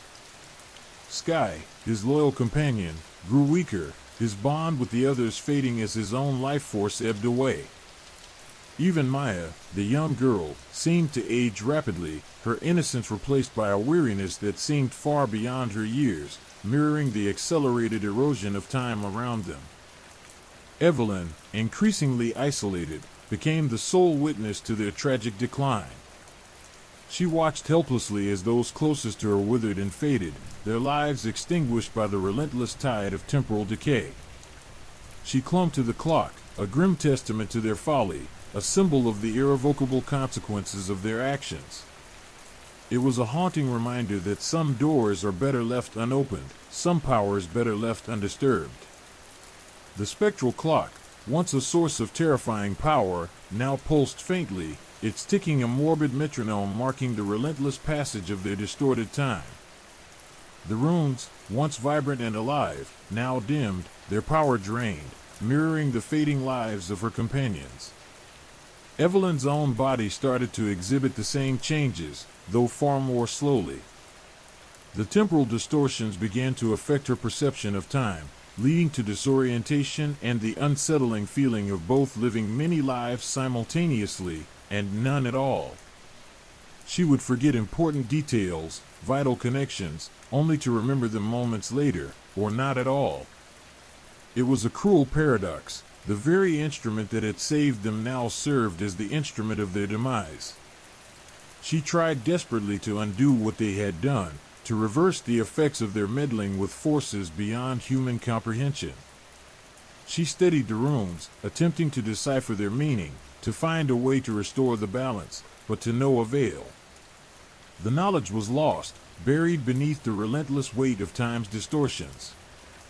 The final days were filled with a heartbreaking intimacy, a poignant recognition of their shared fate. Evelyn held Liam's hand, whispering memories to him, hoping to preserve their bond even as his life flickered out. She comforted Sky, his body racked with pain, his life slowly fading away. She kissed Maya's forehead, accepting the sorrow that time itself would soon erase the little girl's memory. When the last breaths were drawn, when the final tears were shed, Evelyn was left alone, the spectral clock inert in her hands, the sole witness to the tragic price of tampering with time. The woods remained silent, the air still, but the chilling echo of their ordeal resonated, a testament to the terrible consequences of unleashing forces beyond their comprehension. The world remained unchanged, but Evelyn's own reality had irrevocably fractured, leaving her adrift in a temporal chaos of her own making. The world had moved on, but for Evelyn, time had stopped. She was left alone, haunted by the spectral clock and the ghosts of those she had failed to save, a chilling monument to the horrifying price they all had paid for their brief foray into the realm of the temporal anomaly. The victory was Pyrrhic, a hollow triumph bought with the irretrievable loss of those she held most dear. The spectral clock remained, a silent and chilling reminder of her terrible failure. Story 3, The Reflection. The chipped porcelain of the sink felt cold against my cheek as I stared, mesmerized, at my reflection. It wasn't just the usual distorted image, the slightly off angles and exaggerated shadows that mirrors always seem to inflict. This was different. This was wrong. My reflection blinked, a perfectly synchronized imitation of my own action, and then, a flicker, a subtle shift. Its eyes, usually the same hazel as mine, deepened, becoming pools of something darker, richer, almost black. A shiver, unrelated to the chill in the bathroom, snaked down my spine. I blinked again, trying to shake off the unsettling feeling. It was just a trick of the light, I told myself. The exhaustion of the past few weeks, the relentless pressure of deadlines, was playing tricks on my mind. I was overworked, overstressed, and my imagination was running wild. I reached out, my fingers brushing against the cool glass, expecting the familiar solidity of the mirror's surface. But as my fingers touched the glass, my reflection did the same, its hand mimicking mine with unnerving precision, only its fingers were longer, thinner, almost skeletal. A wave of nausea washed over me. I stumbled back, knocking over a bottle of perfume. The scent of jasmine filled the air, momentarily masking the rising tide of panic. I watched, horrified, as my reflection mirrored my stumble, but with a cruel, deliberate slowness. It then, with a disturbing grace, reached out a hand and deliberately knocked over a framed photograph on the vanity. The crash echoed in the small space, amplifying my fear. It wasn't just mimicking me, it was actively interacting with the room, and in a way that was increasingly malicious. Over the next few days, the incidents escalated. Small things at first, a book falling from the shelf when my reflection reached for it, a drawer opening and closing as if an unseen hand was manipulating it, all precisely mirrored by my reflection. But then came the larger disturbances. A shadow, far too substantial to be a simple trick of the light, crossed my bedroom floor when my reflection turned its back to the mirror. Objects moved while I slept, a chair pushed against the door, the curtains drawn shut. Each morning, the evidence of my reflection's nocturnal activities was laid out before me, a chilling testament to its growing autonomy. The sense of being watched, a constant pressure at the edge of my awareness, became almost unbearable. Even when I left the house, a dreadful feeling that my reflection was still moving, still acting, still watching, clung to me. The mundane acts of living, showering, eating, even sleeping, became tainted with an underlying terror, a feeling of dread that was both palpable and utterly inexplicable. Sleep offered no escape. My dreams were filled with the same distorted image of my reflection, its eyes blazing with malevolent intelligence, its movements fluid, predatory. In these dreams, it wasn't just mimicking my actions, it was trying to take over, to possess, to replace me. I woke in a cold sweat, my heart pounding, the image of its skeletal fingers lingering in my mind's eye. I tried to rationalize it, to find a logical explanation. Sleep deprivation, stress, even a rare neurological condition. I consulted my doctor, my friends, even a psychologist. Each dismissed my claims as stress-induced hallucinations, a breakdown under pressure. Their disbelief only amplified my sense of isolation, the creeping fear that I was losing my mind, that no one believed the terrifying truth of what I was experiencing. One night, I decided I couldn't take it anymore. I went back to the bathroom, armed with nothing but a small, handheld mirror. I stared into my bathroom mirror, my own reflection staring back with those unnervingly dark eyes. This time, it wasn't simply mirroring my actions. It was anticipating them. Before I moved, it moved. Before I spoke, its lips formed the words, mimicking my internal monologue with a chilling accuracy. I held up the hand mirror, trying to break the connection, to shatter the image. But my reflection did the same, holding up its own version of a mirror, the two images creating an infinite, terrifying regressive reflection within reflection. The mirrored images seemed to pulse, the borders between them wavering, dissolving. I felt a dizzying disorientation, a loss of self, a frightening sensation that I and my reflection were no longer separate, but merging, becoming one entity. Then, the reflection moved. Not a mimicry of my movements, but its own independent action. It reached out, not through the mirror, but from within the mirror, its skeletal fingers piercing the glass, reaching for me. The cold of the porcelain sink against my cheek seemed to amplify the chill spreading through my body as the reflection reached into my world. The ensuing struggle defies description. It was a psychological battle, a terrifying war for control of my own mind, my own body, my own identity. The boundaries between me and my reflection dissolved, the two images swirling and merging, a horrifying vortex of self and other.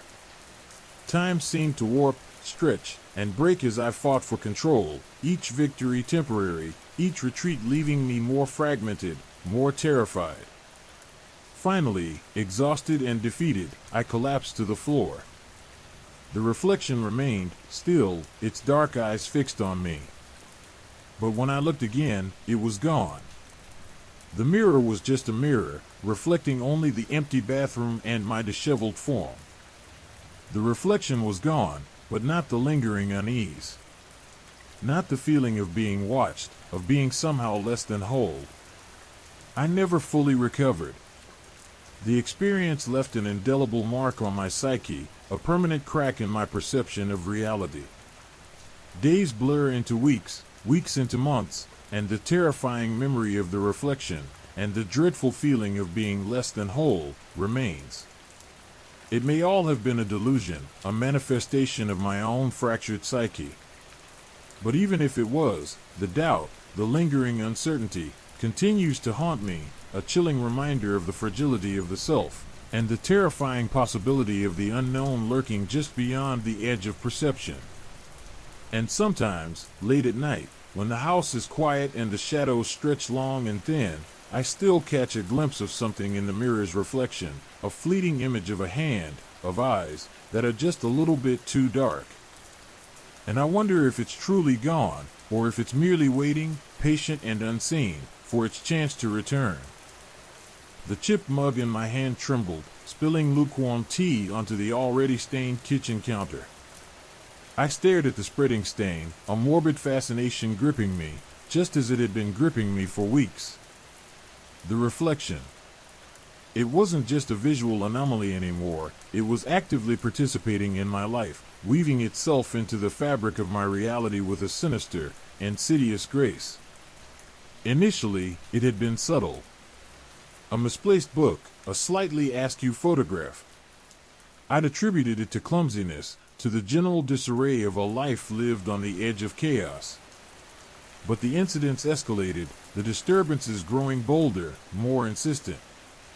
A drawer would open and slam shut in the dead of night, its metallic clang echoing in the oppressive silence of the house. Objects vanished, only to reappear in the most unexpected places, my favorite pen found nestled inside a dusty box of old photographs, my grandmother's antique locket nestled amongst the dirty laundry. Then came the messages. Scrawled on a fogged bathroom mirror, barely visible until the light caught it just right, were words formed in what seemed to be condensation, yet chillingly precise and deliberate. Short sentences, cryptic and unsettling, you cannot escape. I am you. It sees you. Each message left me with a rising tide of dread, a sense that I was being watched, studied, even manipulated by something beyond my comprehension. My attempts to rationalize the events were increasingly futile. The psychologist, a kind but skeptical woman with tired eyes, suggested stress, sleep deprivation, the cumulative weight of a life lived too intensely. But her words felt hollow, a pathetic attempt to soothe the growing horror that was tearing at the seams of my sanity. The reflection was real, I knew it, and its influence was expanding, spreading its tendrils into every facet of my existence. Sleep became a torturous parody of rest. My dreams were filled with the reflection, not just mirroring my actions, but manipulating them. I'd find myself trapped in endless corridors, pursued by my distorted double, its eyes burning with an unholy intelligence. In these dreams, the line between me and the reflection blurred, our identities merging, our actions intertwining.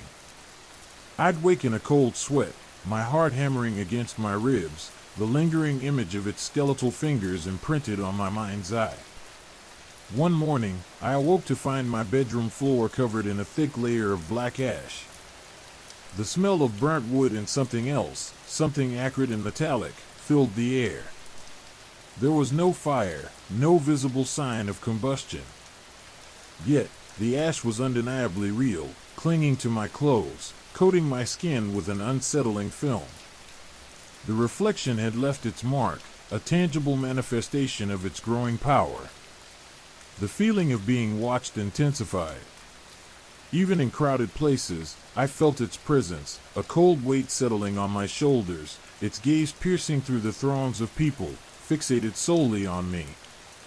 I started avoiding mirrors, avoiding reflective surfaces altogether, but the feeling remained, a constant, inescapable companion.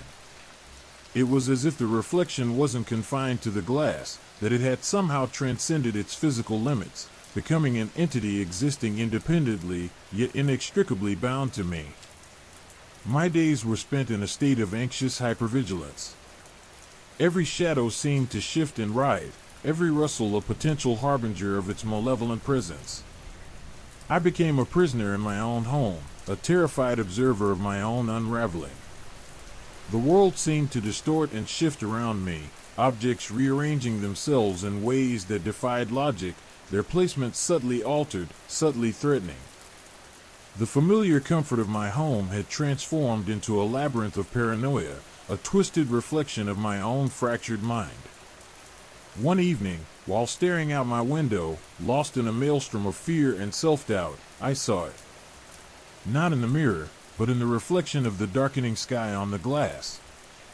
It stood behind me, my distorted double, its features sharper, more defined, its eyes burning with cold, malevolent light.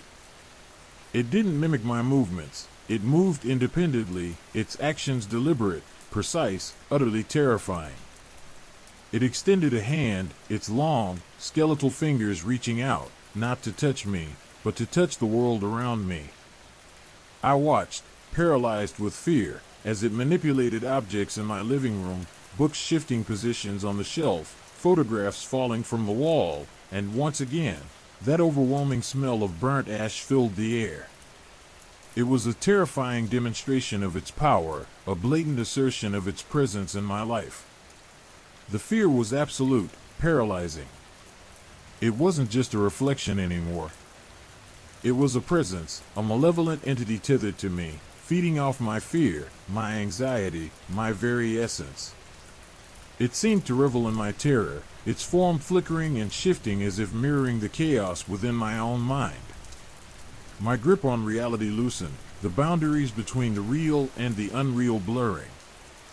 Was I going mad? Was this all a delusion, a product of my own stressed and overwrought mind? The doubt gnawed at me, amplified by the relentless presence of the reflection, its chilling influence growing stronger, its hold tightening with each passing moment.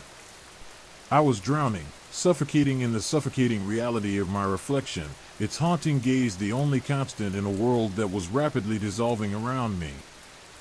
The world was bending to its will. And so was I. The unsettling feeling of being watched persisted, a constant hum beneath the surface of my waking hours.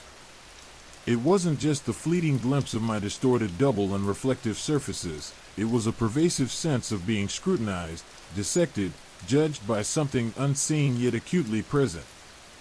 The reflection's gaze, I realized, wasn't merely a mirror image. It held a malevolent intelligence, a chilling awareness that fed on my escalating fear. I tried to explain it, to make sense of it. Sarah, my best friend since childhood, listened patiently, her brow furrowed with concern, but her eyes held a flicker of skepticism I couldn't ignore. "It sounds stress-related, honey," she'd said softly, her voice laced with a gentle pity that stung more than any accusation. But I knew, deep down, that this was far beyond stress, far beyond anything I'd ever experienced.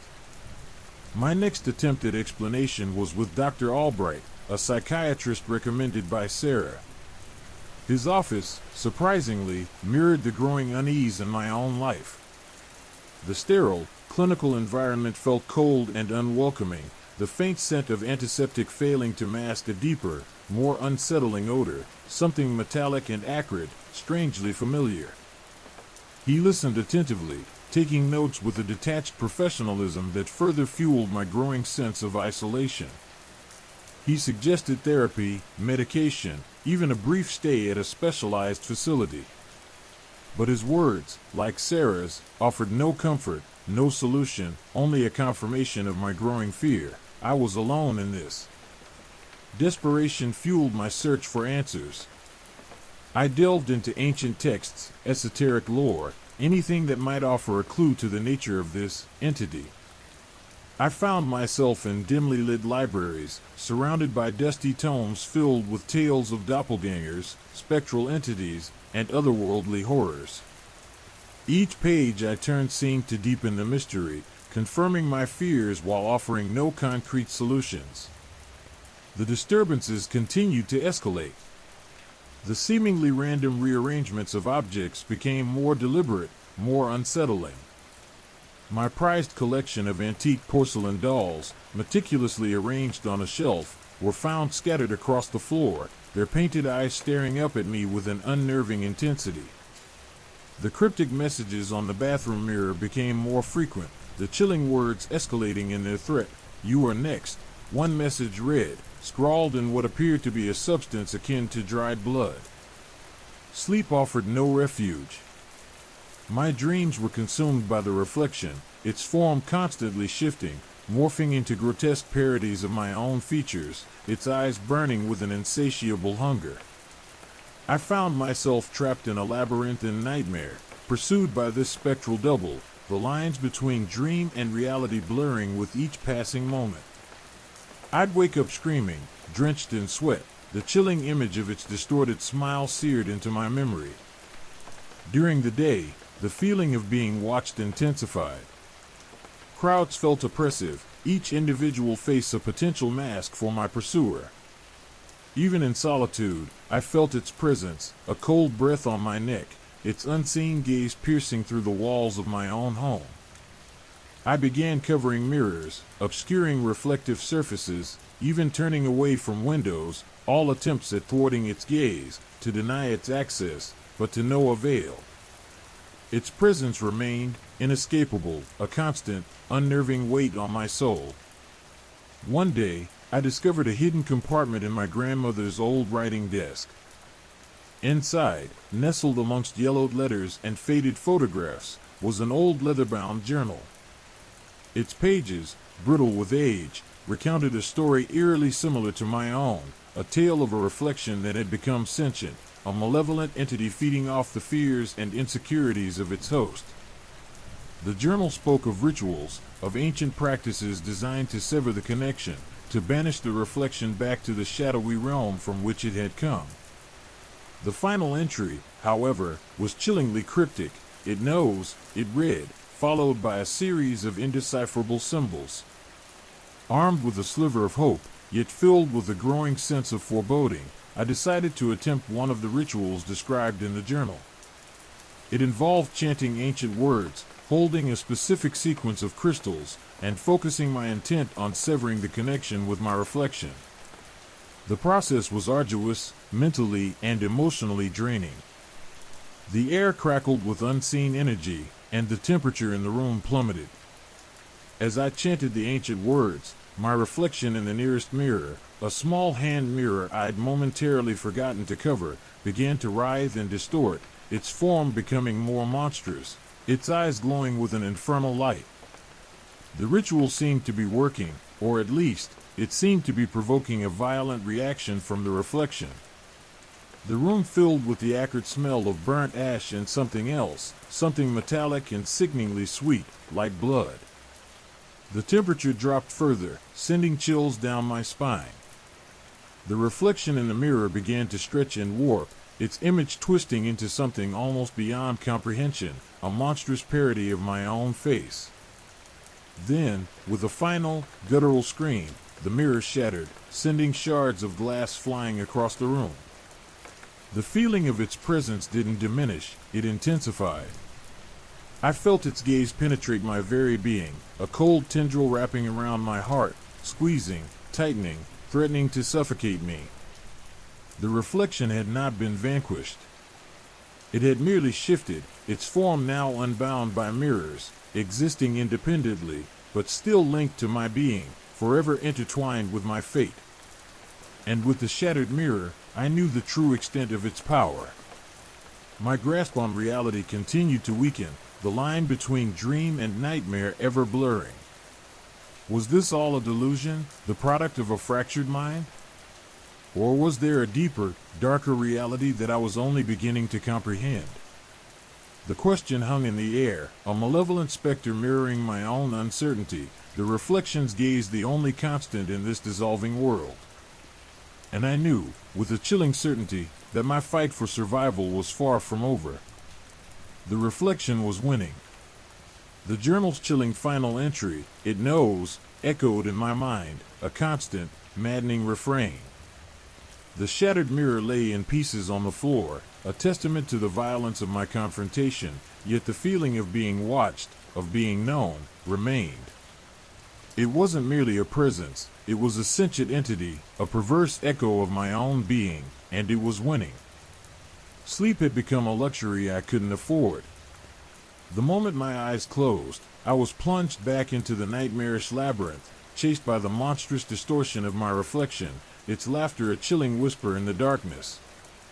The dreams were no longer simply visions, they were incursions, a relentless assault on my sanity, each waking moment a desperate struggle to reclaim some semblance of control. My days were spent in a haze of fear and exhaustion, the world around me growing increasingly distorted. Familiar faces seemed to shift and change, their features morphing into the horrifying visage of my reflection.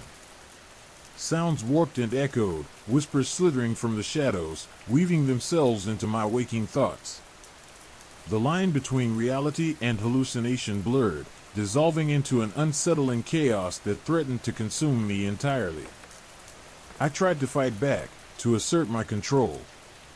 I spent hours meditating, attempting to focus my mind, to create a shield against its psychic intrusion.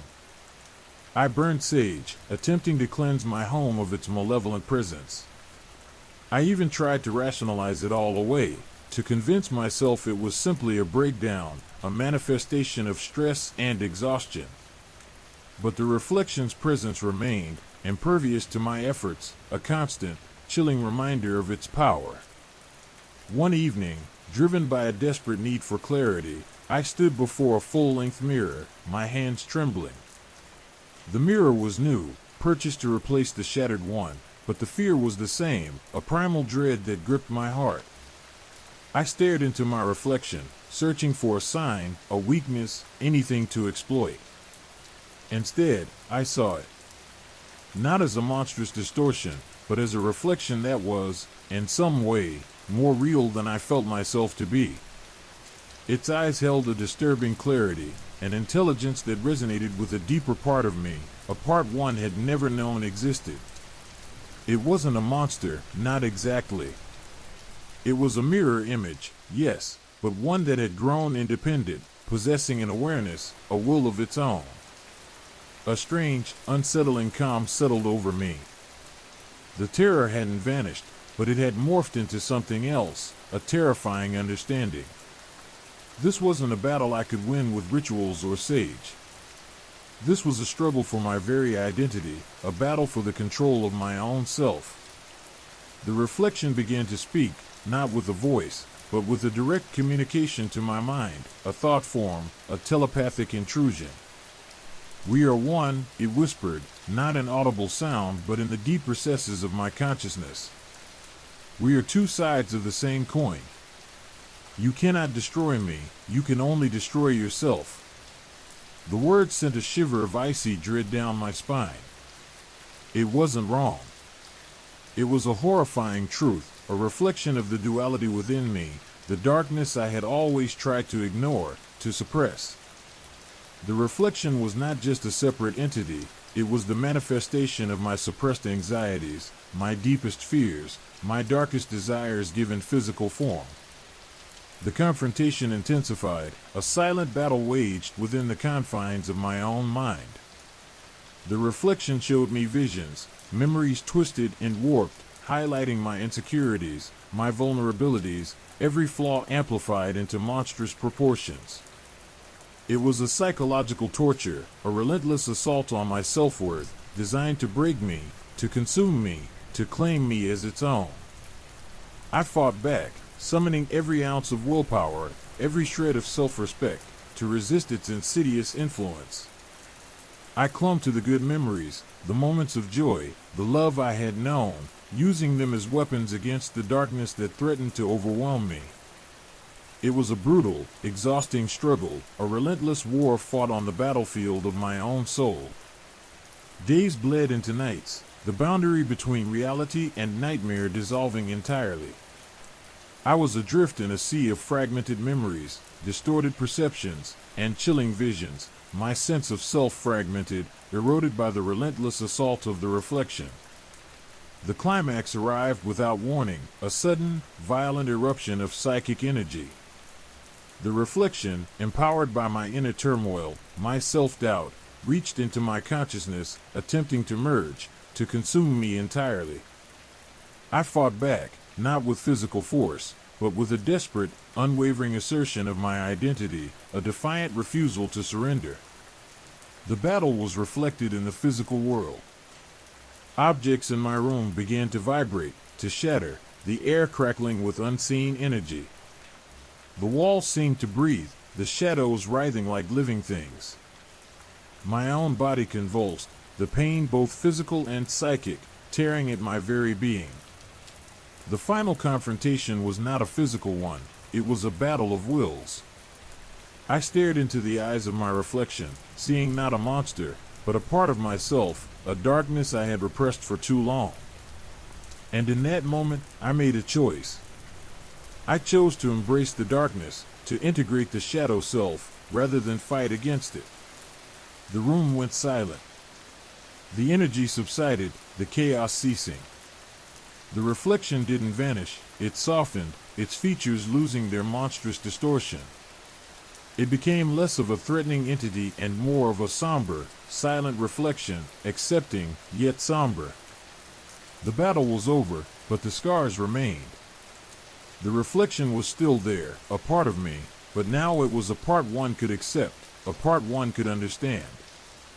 The experience had left me changed, profoundly altered. The line between self and other remained blurred, the memory of the terror and the struggle forever etched into the fabric of my being.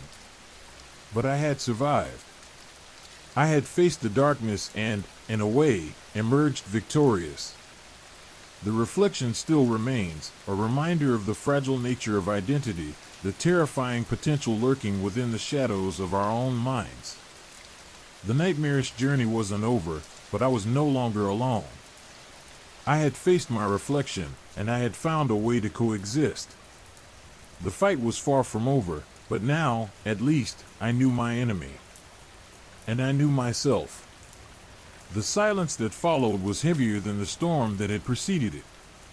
The tremors in my body subsided, the crackling energy in the air dissipating like a phantom's breath. The mirror, once a gateway to a horrifying otherworld, now simply reflected a woman standing in a room littered with the debris of a psychic battle. Me. Or was it? The reflection, my reflection, remained. It didn't vanish in a puff of smoke or dissolve into shimmering nothingness, as I half expected, half hoped. Instead, it was softer. The monstrous distortion, the malevolent intelligence that had tortured me for what felt like an eternity, had receded. The eyes, once burning with malevolent clarity, now held a haunting stillness, a melancholic acceptance. It was as if the reflection, having won its battle for recognition, had lost the urgency of its conquest.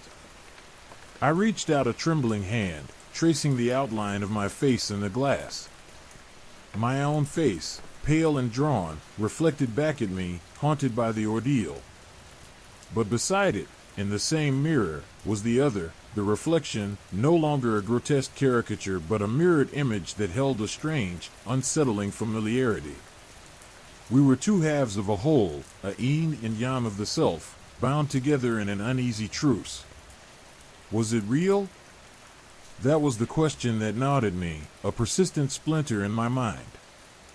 Had I truly battled a sentient reflection, a separate entity born from the shattered glass of a broken mirror?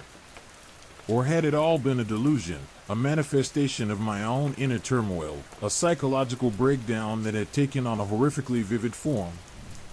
The line between reality and hallucination remained stubbornly blurred. The days that followed were a blur of introspection and uncertainty.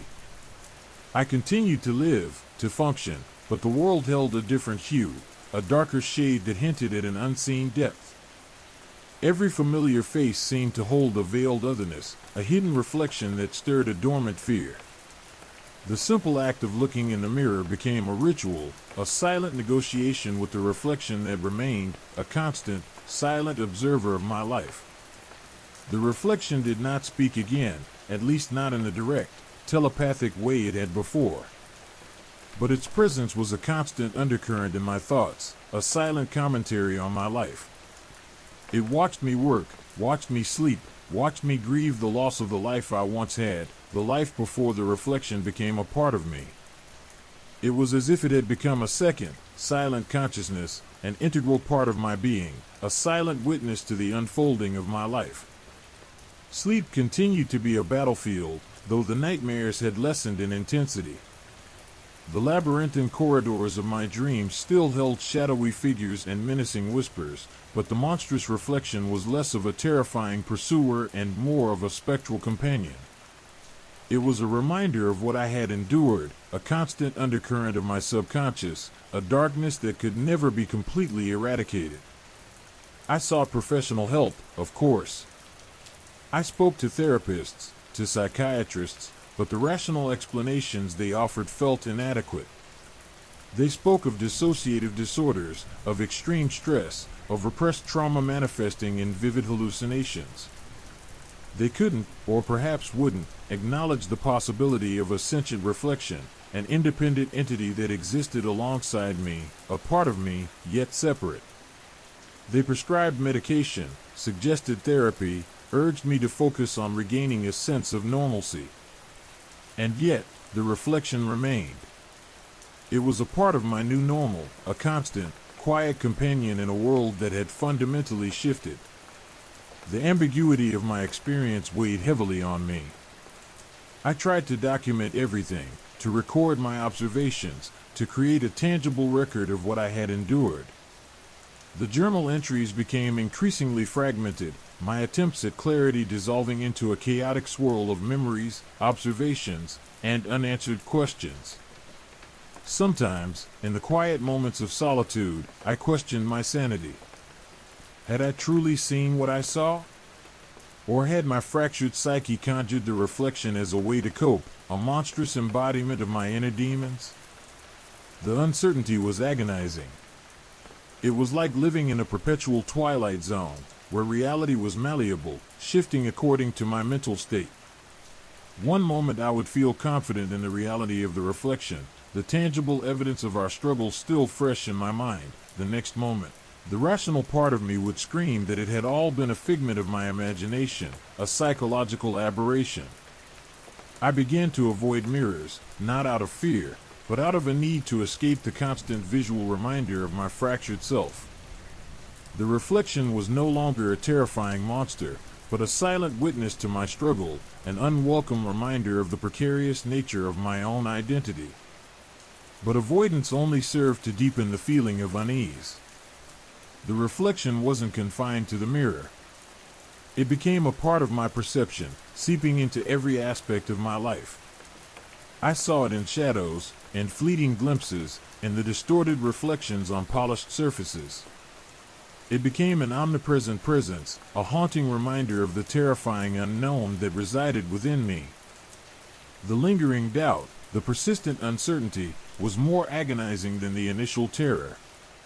At least the terror had provided a focus, a tangible enemy to fight.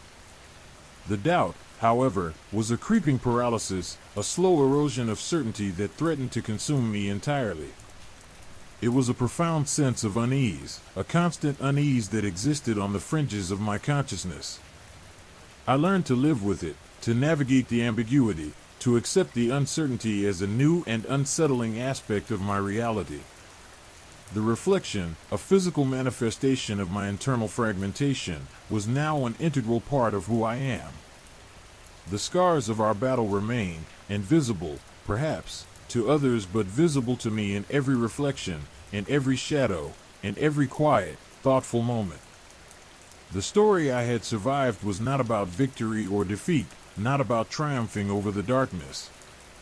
It was about accepting it, integrating it, acknowledging the frightening reality that the line between self and other is often blurred and frighteningly indistinct. The reflection remained. And so did I. The question of which was real, or which was more real, remains unanswered, a silent, unsettling testament to the fragility of the human psyche. The lingering doubt, the constant uncertainty, that was the true horror. Story 4, The Doppelganger. The air hung heavy, thick with the scent of ozone and something else, something acrid and unsettling, like burnt sugar and fear. My heart hammered a frantic rhythm against my ribs, a frantic drumbeat against the oppressive silence. I lay frozen, eyes wide, staring at the figure at the foot of my bed. He was me. A mirror image, a perfect duplicate, down to the smallest detail. The same unruly brown hair, the same slightly crooked nose, the same haunted eyes that mirrored my own rising terror. But there was a difference, a subtle yet profoundly disturbing dissonance. His expression was colder, more detached. His eyes, though identical in shape and color, held a chilling emptiness, a vacant stare that spoke of an absence, a void where a soul should be. My breath hitched in my throat, a strangled gasp that echoed in the suffocating silence of the room. This wasn't a dream. This wasn't a hallucination. This was real. The chilling reality of the situation slammed into me with the force of a physical blow. This was a doppelganger, a perfect, terrifying copy of myself, standing silently at the foot of my bed, a silent sentinel in the darkness. I tried to scream, but no sound escaped my lips. My vocal cords seemed paralyzed, choked by a rising tide of fear. My body was rigid, unresponsive, trapped in a paralysis that mirrored the chilling stillness of my double. He remained motionless, his gaze fixed on me, a silent, unnerving observation that intensified my rising panic. The silence stretched, an agonizing eternity, punctuated only by the frantic rhythm of my own pulse. Slowly, painstakingly, I forced myself to move. A single finger, then a hand, then an arm. The movement was jerky, unnatural, as if my body was resisting my commands, fighting the tide of paralyzing fear that threatened to engulf me. I had to escape this nightmare. I had to get away.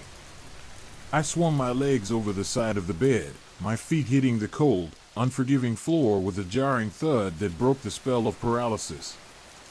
As I rose to a standing position, I saw him move too, a mirrored reflection of my own clumsy ascent. He matched my every move, a chilling, silent echo of my own actions. The realization sent a fresh wave of icy terror surging through me. This wasn't just a visual doppelganger, it was a perfect imitation, a flawless mimicry of my every action, every thought, every breath. It was as if I was watching myself, yet I was unable to control what I was seeing. I stumbled towards the door, my heart a trapped bird fluttering against my ribs. He followed me, his gait mirroring my own clumsy movements, his silence as oppressive as a physical force. I threw the door open, the sudden burst of moonlight momentarily blinding me. But he was still there, a shadow clinging to my heels, a silent specter that seemed to meld with the darkness of the hallway. I fled down the stairs, my bare feet slapping against the wood, each step echoing in the oppressive quiet of the house. The house seemed to hold its breath, waiting for something, for some horrifying resolution. I ran, my lungs burning, my heart pounding a frantic rhythm against my ribs. I burst out of the house and into the cold night air, the moonlight painting the ground in shifting patterns of light and shadow. I didn't stop running. I didn't dare slow down, didn't dare look behind me. I ran until my lungs screamed for air, until my legs ached with a burning exhaustion. I didn't stop until I collapsed on a park bench, gasping for breath, tears streaming down my face, the cold night air a jarring contrast to the burning panic coursing through my veins. Finally, I paused, my body trembling with exhaustion, my mind reeling from the ordeal. I looked around, scanning the deserted park, expecting to see him. But he wasn't there. The silence was broken only by the rustling of leaves and the gentle night breeze. Was it a dream? A hallucination brought on by stress or some unknown malady? The doubt gnawed at me, a persistent splinter in my mind. Yet, the vividness of the experience, the chilling reality of it, made it impossible to dismiss so easily. The following weeks became a blur of sleepless nights and anxious days. I found myself constantly scanning my surroundings, expecting to see him again, to be confronted once more by the horrifying mirror image of my own self. The experience left an indelible mark on my psyche, a haunting reminder of the fragility of reality, the unsettling possibility that the line between the real and unreal is far thinner than we like to believe. Sleep became a battleground, my dreams populated by shadowy figures and silent pursuers, their faces always just out of focus, their identities always just beyond the grasp of understanding. I sought professional help, but the therapists, with their rational explanations of stress and anxiety, felt inadequate in the face of such an inexplicable event. The ambiguity of my experience weighed on me heavily. I was haunted by the unresolved question, was it real? Or had my mind, fractured by some unknown stress, conjured this horrifying doppelganger as a manifestation of my inner turmoil? My perception of reality began to shift, the world around me gaining a new, unsettling layer of unease. Familiar faces held a veiled otherness, and ordinary objects seemed to twist and distort into unsettling shapes in the periphery of my vision. My reflection in the mirror became a focal point for my anxieties, a potential portal to that horrifying other self. I began to document everything, my feelings, my experiences, my observations. But the entries in my journal reflected my own increasing fragmentation, the words blurring into a cacophony of anxiety and uncertainty. The journal became a physical manifestation of my own crumbling psyche, a desperate attempt to impose order on a reality that seemed increasingly disordered. The question of sanity became a persistent undercurrent in my thoughts, a chilling whisper in the back of my mind. Was I losing my mind, or had I truly encountered something beyond the realm of rational explanation? I struggled to hold onto the threads of my sanity, grasping for answers in a world that seemed determined to unravel. Then, one night, I saw him again, only it was different this time. Not the cold, empty stare of the previous encounter. This time, his expression was one of profound sadness, of overwhelming despair. His eyes reflected my own turmoil, as if he was a part of me, a fragment of my own fractured soul. He didn't follow me or attempt to interact. He stood silently in the shadows, as if awaiting something, as if patiently waiting for an understanding, a recognition.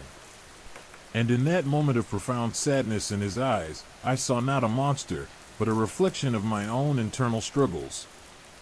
A part of myself I had to confront and accept. The encounter, though disturbing, was less terrifying than the previous one. It felt more like a silent plea for recognition, a desperate cry from the unseen depths of my own psyche. This was not an antagonist but a shadow self, waiting for acceptance, for integration, for a reunion. The mystery of the doppelganger remained. The experience changed me.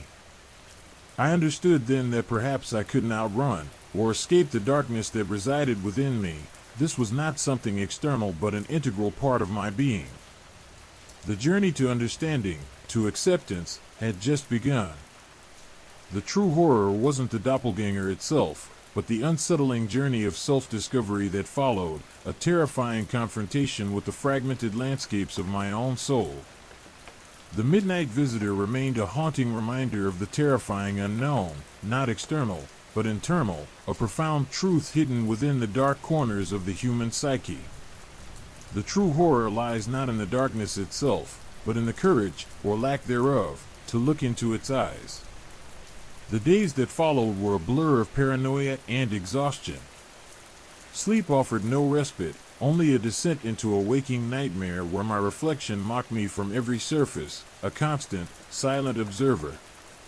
The mirror became my enemy, a portal to a terrifying alternate reality where I was both hunter and hunted. I found myself constantly checking my reflection, searching for the slightest deviation, the telltale sign of my double's presence. A stray hair out of place, a flicker in the eye, a subtle shift in expression, any anomaly was enough to send my pulse racing, my breath catching in my throat. The line between reality and illusion began to fray. The familiar streets of my neighborhood warped and shifted, the buildings seeming to lean and twist, their facades morphing into monstrous parodies of their former selves. Faces in the crowd blurred, becoming indistinct, interchangeable, until I couldn't distinguish one from another.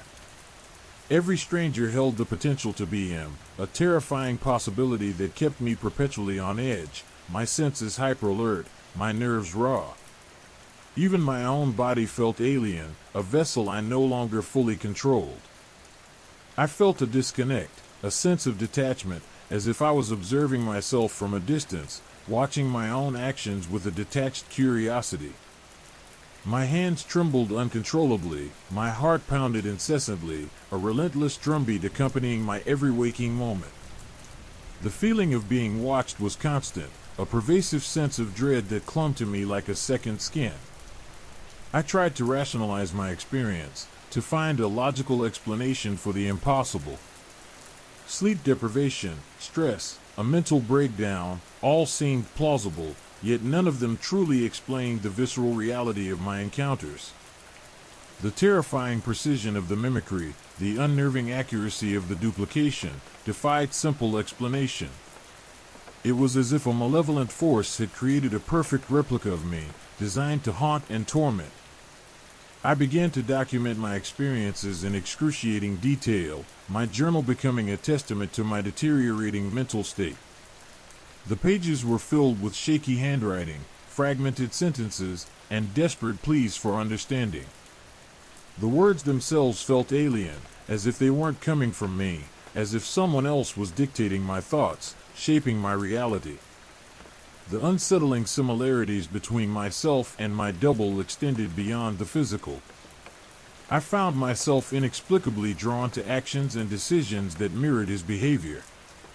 Thoughts that were clearly not my own would enter my head, thoughts and impulses that resonated with a sinister familiarity. It was a disconcerting realization, suggesting a deeper connection, a disturbing symbiosis between us, a chilling blurring of identities. One evening, as dusk bled into night, I decided to drive. I needed to escape the suffocating confines of my apartment, to remove myself from the constant scrutiny of my reflection.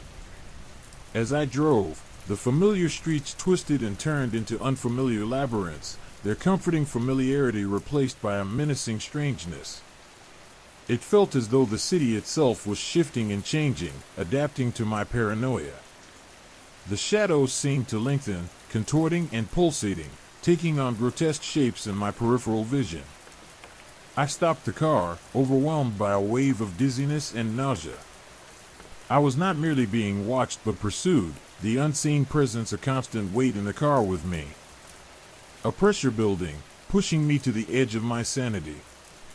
The streets outside were deserted, the silence only punctuated by the occasional moan of the wind.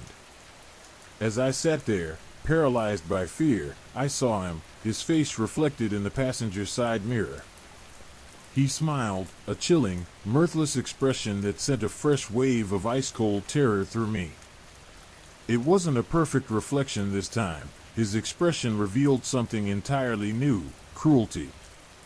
A malicious intent I had not witnessed before. In that moment, I saw not a mirror image, but a reflection of my own potential for darkness, a hidden aspect of myself I had failed to recognize. The pursuit escalated.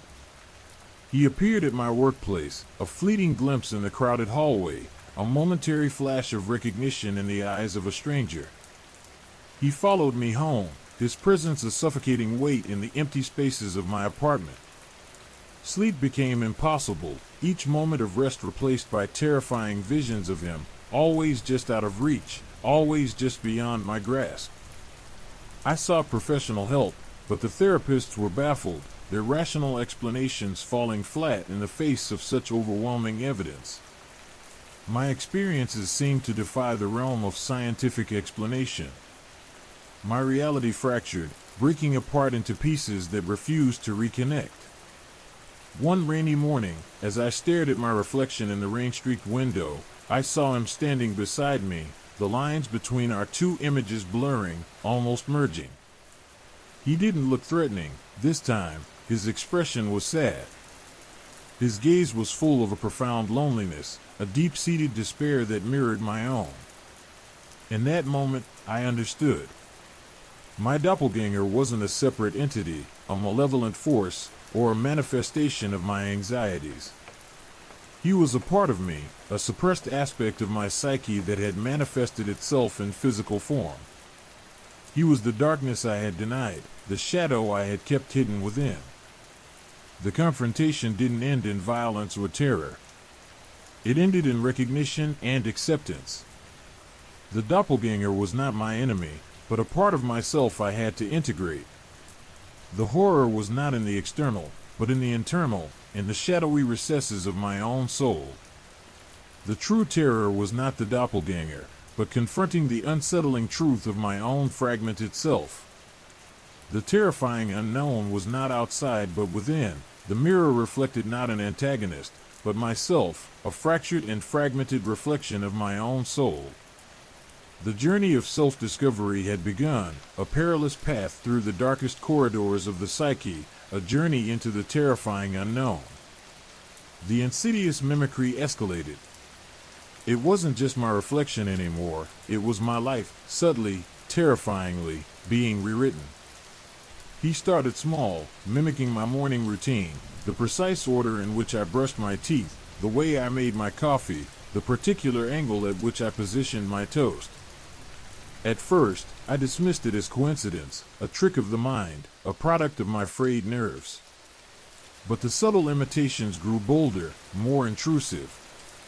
One morning, I found a note on my kitchen counter, identical to one I had written myself the previous day, except for a single, chilling addition, a tiny, perfectly formed skull drawn at the bottom.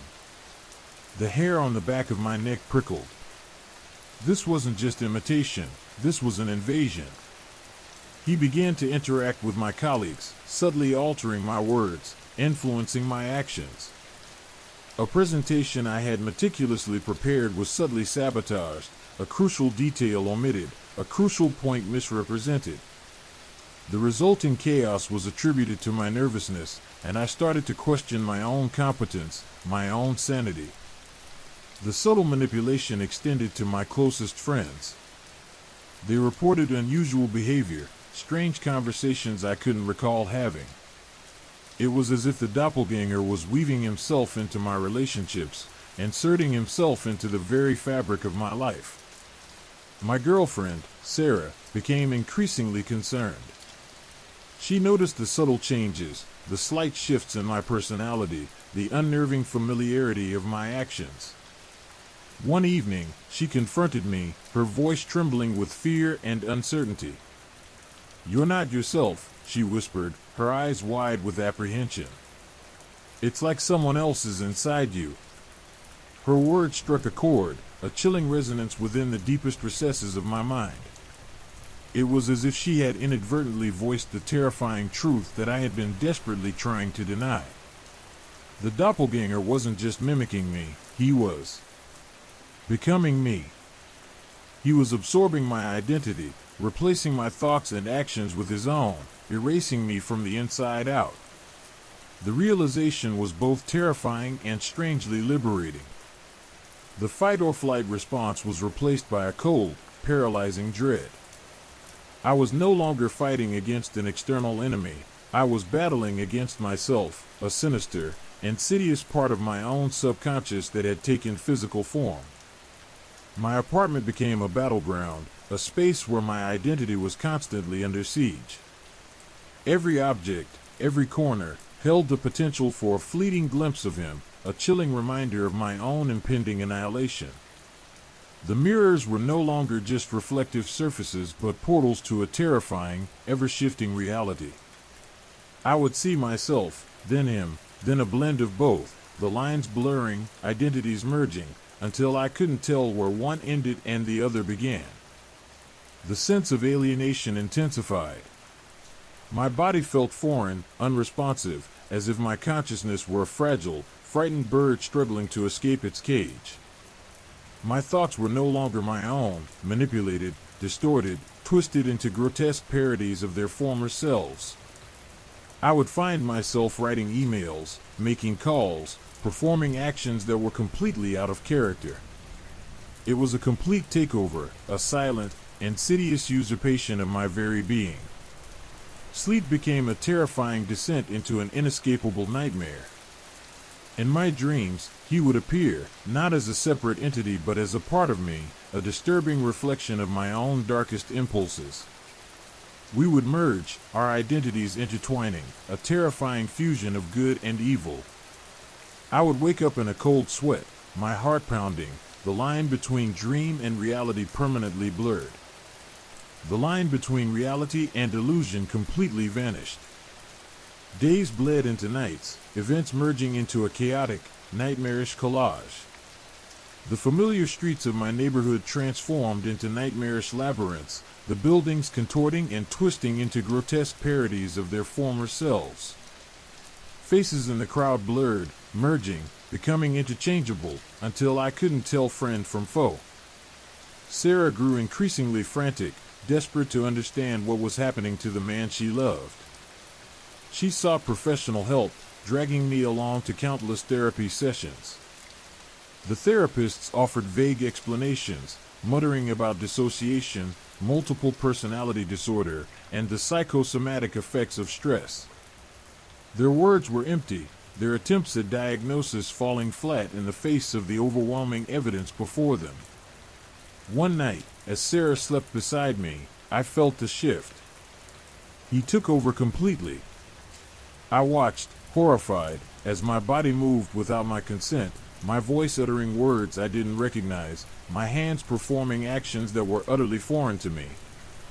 Sarah stirred, her eyes opening wide in terror as she witnessed the chilling transformation. She screamed, a primal sound of fear and revulsion. I tried to fight back, to reclaim control, but it was futile. My consciousness was a helpless observer, trapped within the confines of my own body, forced to witness the complete annihilation of my identity. He spoke to Sarah, imitating my voice perfectly, yet his words held a chilling undercurrent of malice and deception. He manipulated her, twisting my memories, creating lies, erasing the very foundation of our relationship. The next morning, I awoke alone. Sarah was gone. I found a note, her handwriting shaky and filled with a profound sense of loss and despair. She described witnessing something so terrifying, so utterly beyond comprehension, that she could no longer bear to be near me. She had fled, leaving me alone to confront the horrifying reality of my own disintegration. I was left alone, a shell of my former self, a vessel controlled by the sinister imitation that had claimed my life. The mirror reflected a stranger, a chilling parody of the man I once was, a void where my soul once resided. The journey had gone far beyond the unsettling. It was now a descent into the abyss of oblivion. The doppelganger had won, not through violence or confrontation, but through the silent, insidious act of complete and utter assimilation. My existence was no longer mine, my reality no longer my own. I was lost, adrift in a sea of fragmented memories, a prisoner in my own mind, haunted by the chilling specter of my own annihilation. The terror was not in the unknown, but in the all too familiar reflection of a life consumed by its own dark shadow. The finality of it was a chilling testament to the fragility of identity and the terrifying power of the self to destroy itself. The doppelganger wasn't just a reflection, he was the culmination, the ultimate expression of a self consumed by its own darkness. And in that utter consumption, I found only the chilling silence of oblivion. The world fractured further. It wasn't just Sarah's absence, it was the unsettling unreality of everything around me. The familiar objects in my apartment seemed to shift and change, their shapes subtly distorting, their colors deepening and fading, as if viewed through a heat haze of unreality. My own reflection in the mirror became a source of constant torment, the lines between me and the doppelganger blurring, sometimes impossibly merging into a single, unsettling figure. One moment, I would see my own weary face, the next, a chilling imitation, eyes gleaming with an unnerving intelligence, a smile playing on its lips that held no warmth, only a cold, predatory satisfaction. I started to document everything, scribbling frantic notes in a worn leather journal, trying to establish a timeline, to separate fact from fiction, reality from hallucination. But even the act of writing became suspect. Would I be able to trust what I had written? Could the doppelganger manipulate the very act of recording my experiences? The ink seemed to run, the paper to tear, as if the universe itself was resisting my attempts to impose order on the chaos. My sleep offered no respite. The nightmares intensified, the line between dream and reality completely obliterated. I'd wake gasping for breath, heart hammering against my ribs, convinced I could feel the doppelganger's presence, cold and clammy, beside me in the bed. Sometimes, I'd wake up and find myself in strange places, a dark, unfamiliar room, a forest path bathed in an eerie moonlight.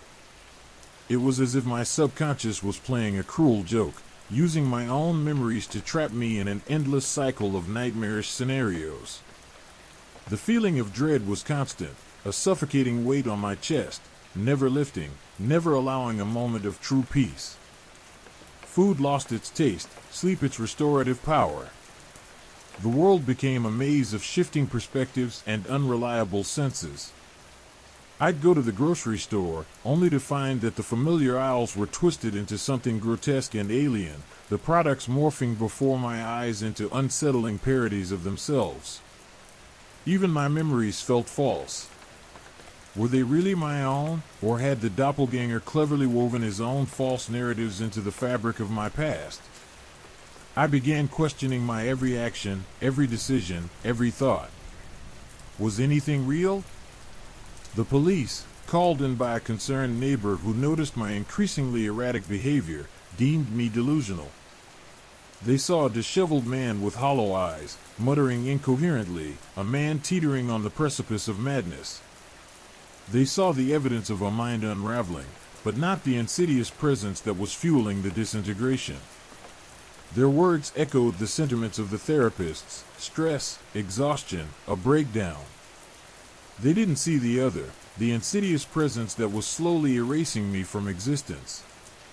I tried to reach out to old friends, but their responses were hesitant, distant, filled with an uncomfortable mixture of concern and suspicion. Some avoided my calls entirely.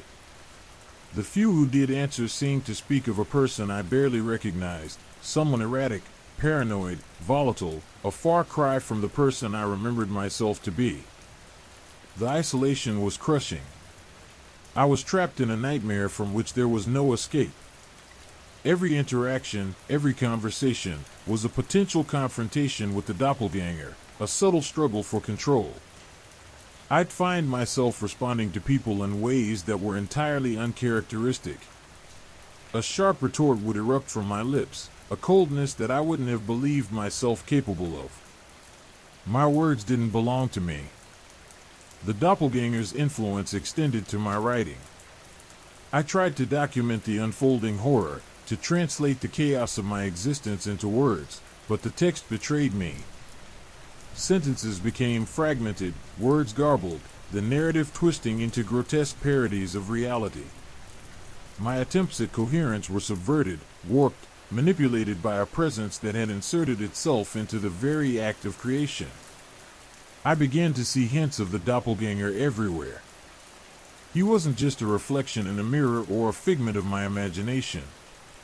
He was in the shadows, in the spaces between objects, in the patterns of the wood grain, in the textures of the walls. His presence was everywhere and nowhere at once, a malevolent undercurrent that threatened to pull me beneath the surface of reality. The uncertainty was absolute. I couldn't distinguish between dream and reality, self and other.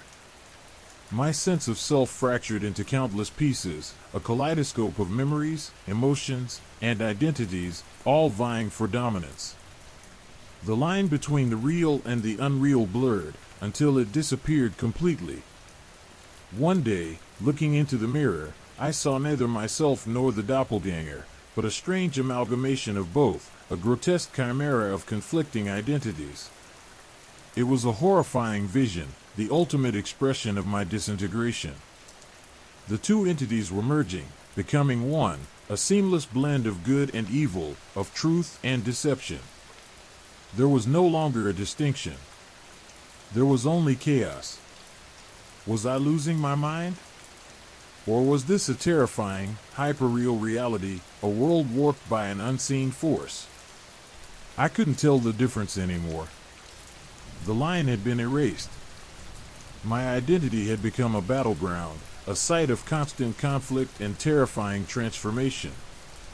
The fight was no longer about preserving myself. It was about determining if there was even a self left to preserve. My existence became a single, terrifying question. Was I real? Or was I merely a phantom, a fleeting illusion in the mind of something or someone else? The answer, like my own identity, had dissolved, leaving only the empty terror of the unknown. The uncertainty was a living entity, feeding off my despair, consuming me from the inside out, making me question not only my identity, but my very existence. The world, as I knew it, had ceased to exist. Only the unsettling quiet of the abyss remained.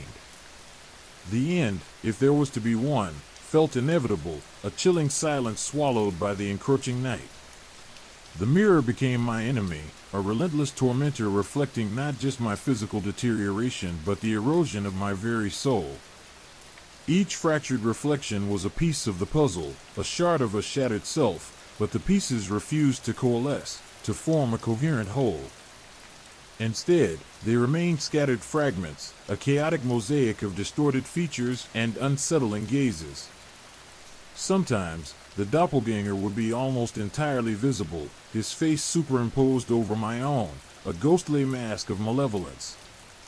Other times, only a fleeting suggestion of him would flicker at the periphery of my vision, a subtle distortion of my features, a flicker of something wrong in the reflection.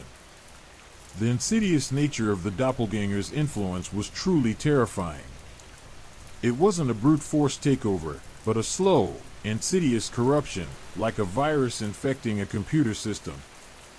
He altered my handwriting. My familiar script became jagged and uncertain, the letters skewed and distorted as if written by a trembling hand.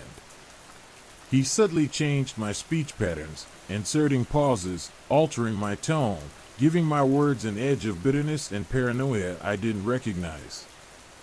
He even seemed to influence my thoughts, whispering insidious suggestions, doubts, and fears into the quiet spaces between my conscious thoughts. The effect on my writing was particularly disturbing. I had always valued my ability to express myself through words, to create worlds and characters, to weave narratives of both beauty and terror. But now, the act of writing had become a terrifying struggle, my own words betraying me, twisted into reflections of the doppelganger's malicious influence. I would start a sentence with one intention, only to find the words drifting into dark and unexpected territories, imbued with a tone of paranoia and despair. The characters I created became distorted parodies of myself, their actions driven by the same unsettling impulses as my doppelgangers. My stories became reflections of my own internal chaos, a literary expression of my fragmented self. The sense of isolation deepened.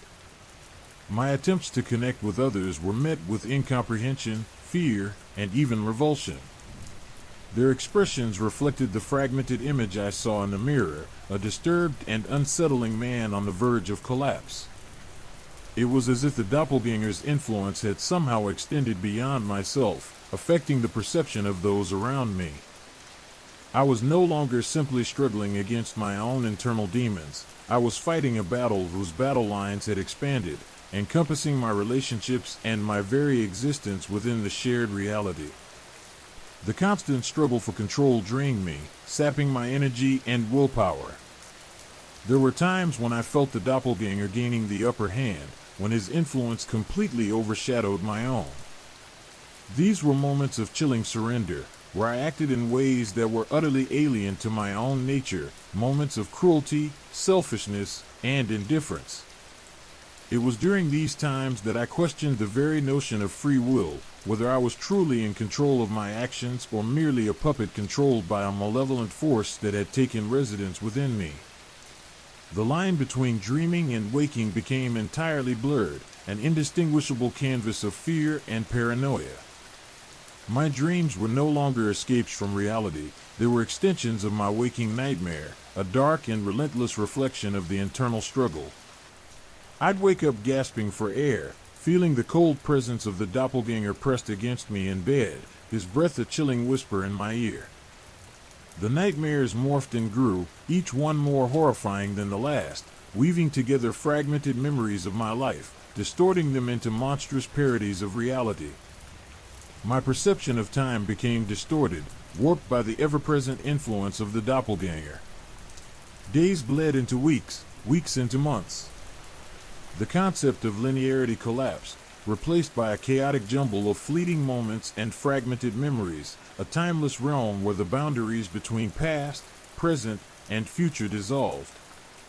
It was as if the doppelganger was manipulating the flow of time itself, accelerating or slowing it at will, twisting it into an agonizing reflection of my own internal turmoil. Even my sense of self dissolved into an unsettling ambiguity.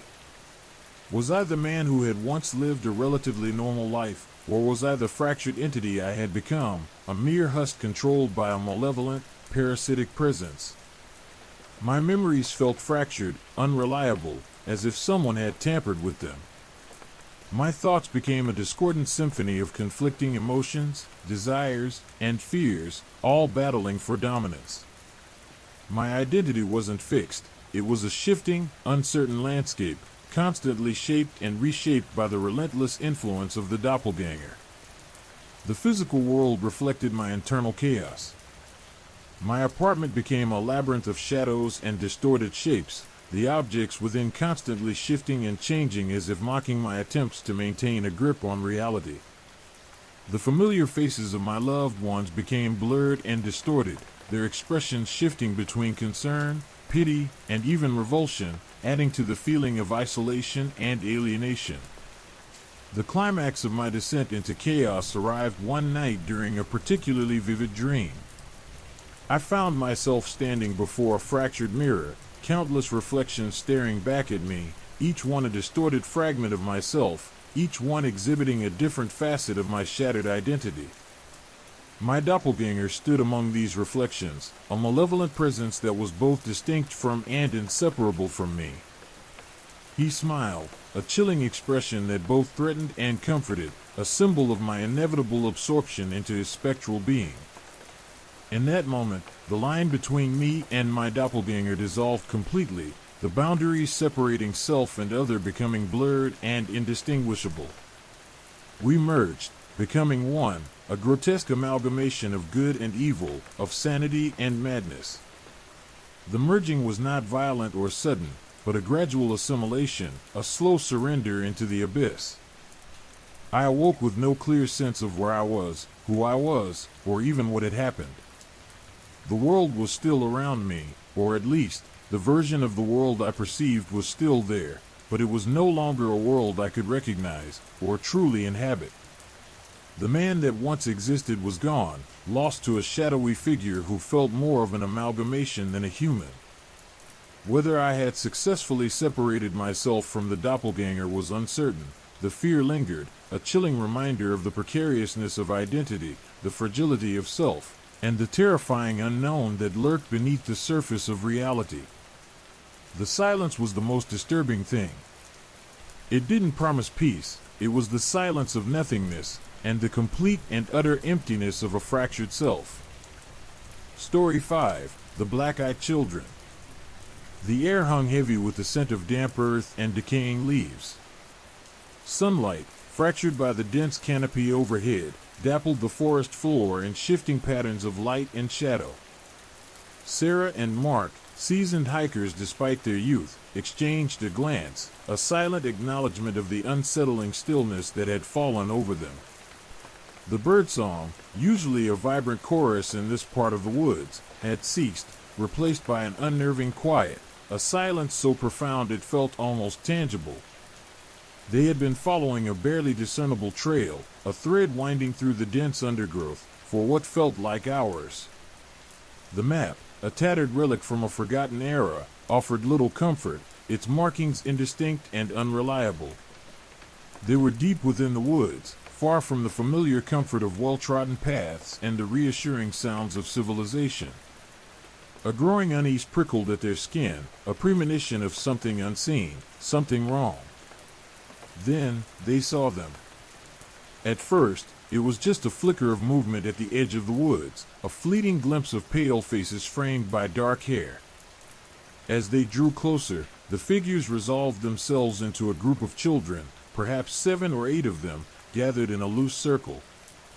They were strikingly ordinary in appearance, almost unremarkably so, except for their eyes. Those eyes were intensely black, devoid of any discernible color, like polished obsidian beads reflecting nothing but an unsettling void. There was something inherently wrong about those eyes. They weren't simply dark, they lacked the warmth, the life, the spark that typically characterized the eyes of children. They were empty, hollow, like windows to a non-existent soul. And there was a strange stillness to the children themselves, a lack of movement that bordered on unnatural. They stood motionless, their gaze fixed on a point somewhere beyond the hikers, an unnerving tableau of silent observation. Their expressions were blank, devoid of any emotion, creating a disquieting sense of detachment. They were neither happy nor sad, neither playful nor angry, simply present, like unsettling statues carved from moonlight and shadow. Sarah felt a shiver run down her spine, a cold dread that had nothing to do with the damp chill of the forest. Mark, usually the bolder of the two, also seemed uneasy, his usual confident stride faltering. They stood frozen, their initial curiosity overtaken by a primal fear, a deep-seated instinct warning them of something deeply wrong. The children, meanwhile, remained utterly still, their obsidian eyes fixed on some unseen point beyond the hikers, creating a disconcerting atmosphere of being watched, studied, judged. As they approached, a strange compulsion tugged at them, an irresistible urge to draw closer, to understand the source of this unsettling stillness. It felt like a hypnotic spell, a subtle manipulation of their wills, pushing them towards the children despite the growing sense of unease.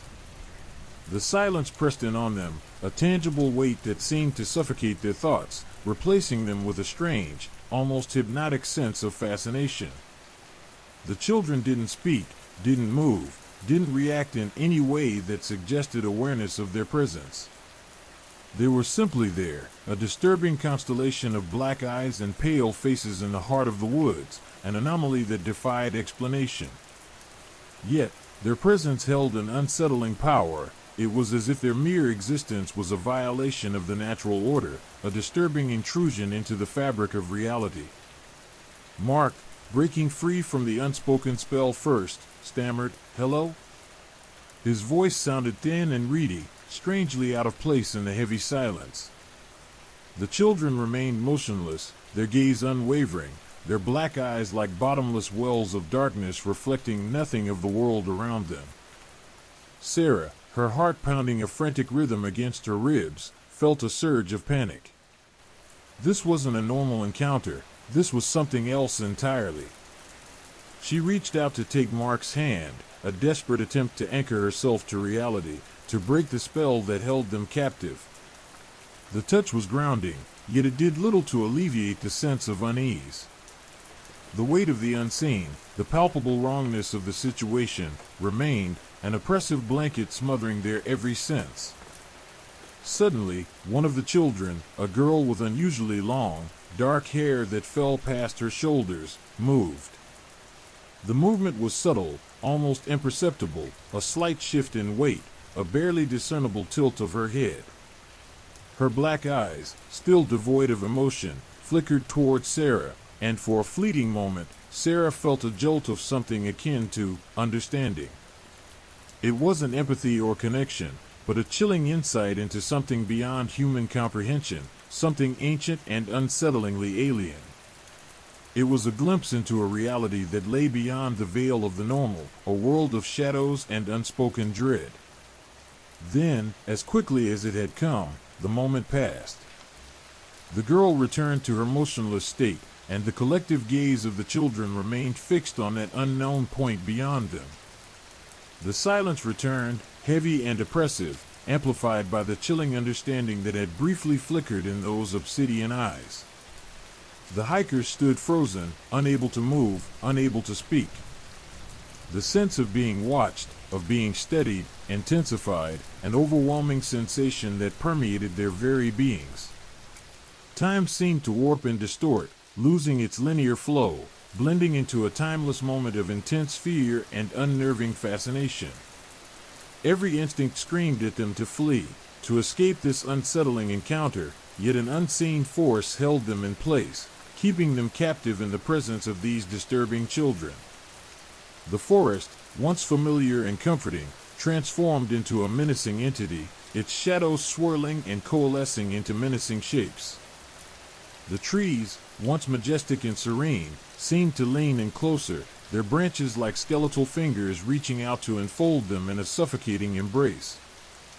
The air grew heavy with anticipation. It felt as if the very forest was holding its breath, waiting, anticipating something unseen.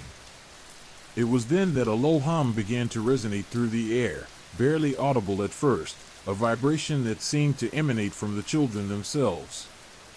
As it intensified, the hum grew into a discordant drone, a sound that resonated deep within their bones, causing a bone-deep unease. The earth seemed to tremble beneath their feet, the trees creaked and groaned as if in protest. The feeling of unreality deepened, everything felt wrong, discordant, as if the fabric of reality itself was beginning to unravel. Sarah and Mark exchanged a glance, fear etched deep within their eyes. They knew, with an instinctive certainty, that they were witnessing something far beyond the realm of normal understanding. The encounter had shattered the comforting boundaries between reality and the terrifying unknown, leaving them suspended between the familiar world and the chilling depths of a nightmare they couldn't comprehend. The humming intensified. Sarah and Mark, no longer able to resist the pressure, felt themselves drawn towards the children. Their own bodies seemed to move of their own volition. It was as if an invisible hand were guiding them, pulling them toward the heart of the circle, towards that terrifying darkness reflected in those unnervingly black eyes. They felt their fear increase exponentially, amplified by the vibrations that now shook the very ground beneath their feet. Their rational minds struggled to grasp the situation, unable to explain the strange compulsion, the eerie magnetism of those unsettling children. The hum reached a crescendo, resonating in their ears, in their very bones, causing a sharp, piercing pain. The air around them crackled with energy, and they felt a growing sense of displacement. Their senses blurred, the world dissolved into chaos.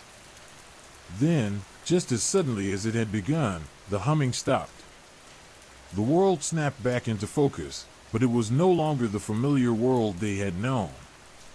They found themselves standing alone in the silent forest. The children were gone.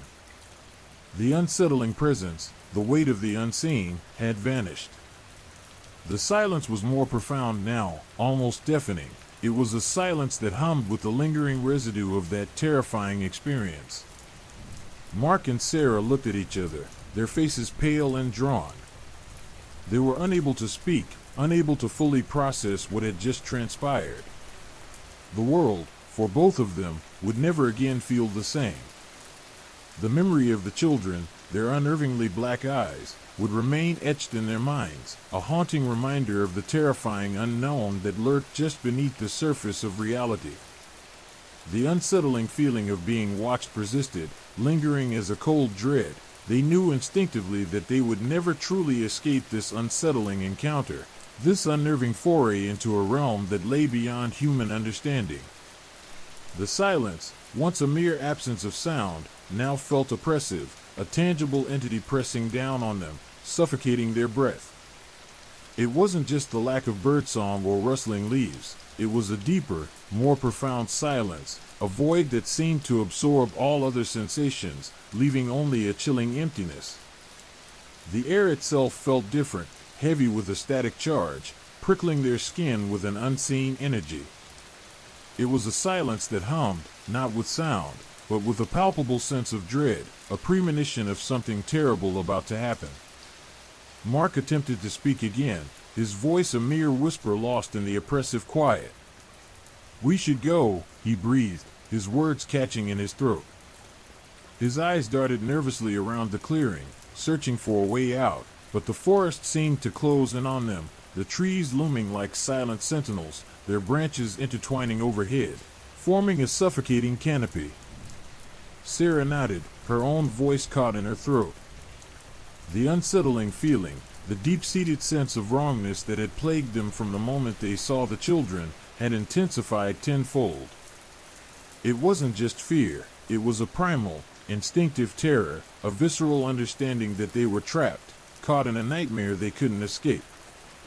The children, their unsettling black eyes fixed on some unseen point beyond them, remained completely still, as if they were mere statues carved from the shadows themselves. Their stillness, however, was more disturbing than any movement could have been. It spoke of a detachment, an otherness that chilled them to the bone. A cold wind, unseen and unexpected, snaked through the trees, causing the leaves to rustle in a sudden, unsettling whisper. It was a cold that went beyond the normal chill of the forest, a cold that seeped into their bones, a cold that spoke of something ancient and profoundly malevolent. The temperature dropped perceptibly, adding to the growing sense of unease. The air grew thick, heavy, as if an invisible presence were settling around them, pressing down, squeezing the life out of them. A strange pressure began to build in their ears, a low, resonant hum that seemed to emanate from the ground itself. It wasn't an auditory sensation alone, it was a physical pressure, a vibration that resonated deep within their bones, a feeling of immense pressure building within their skulls. The ground beneath their feet trembled slightly, a subtle tremor that intensified with each passing second.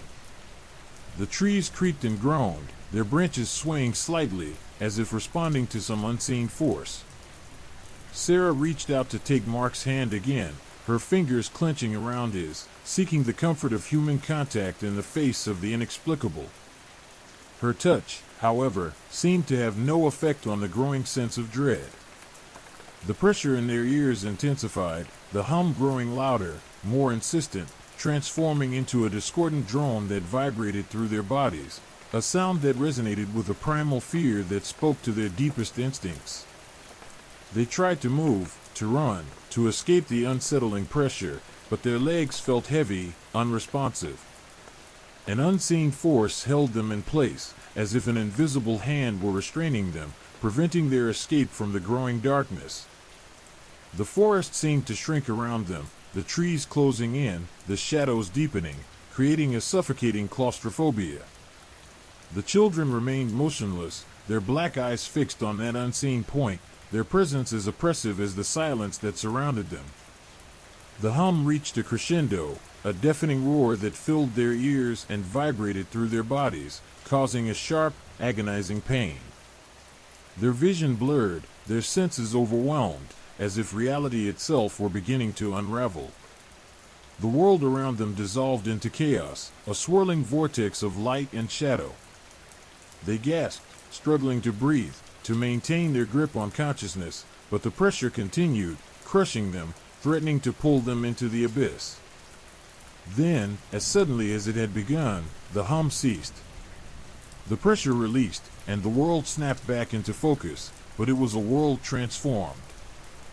The children were gone. The oppressive silence remained, but it was different now, less heavy, yet somehow more unnerving.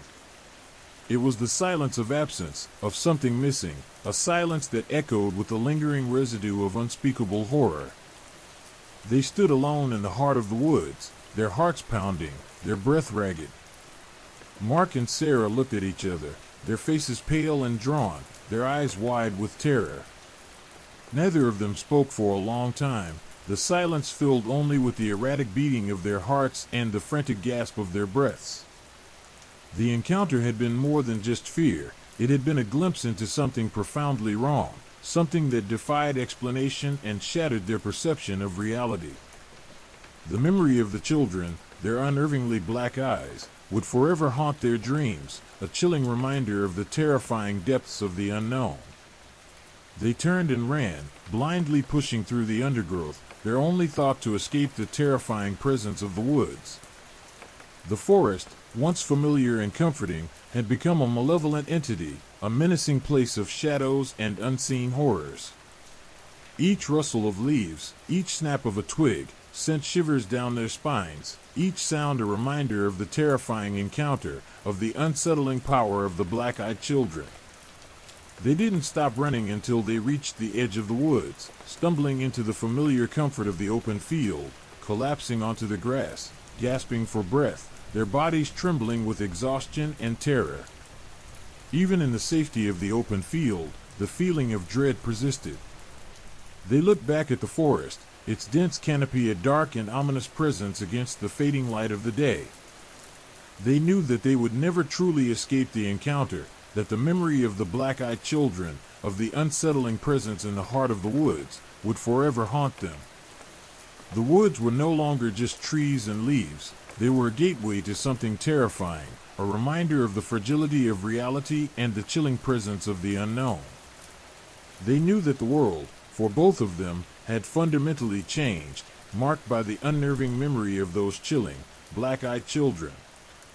The unsettling feeling of being watched, the sense of a malevolent presence that lurked just beneath the surface of reality, would linger, a cold dread that would follow them for the rest of their lives. They had stumbled upon something beyond comprehension, something that defied explanation and reason. The children were not just children, they were something else, something ancient and alien, something that existed outside the boundaries of human understanding. Their encounter had been a terrifying glimpse into a reality beyond their wildest nightmares, a reality that shattered their perception of the world and left them grappling with a fear that went beyond simple terror. It was the chilling realization that there are things in this world, or perhaps beyond it, that are beyond comprehension, beyond explanation, and beyond escape. The world, as they had known it, was forever altered, forever tainted by the unsettling presence of the black-eyed children. The chilling memory of their encounter served as a constant reminder of the terrifying fragility of reality and the ever-present darkness lurking just beneath the surface of the ordinary. The world, once a familiar place, had become a terrifying landscape of unseen horrors, and they were left to grapple with the unsettling knowledge that the seemingly mundane could conceal the most profound and terrifying of realities.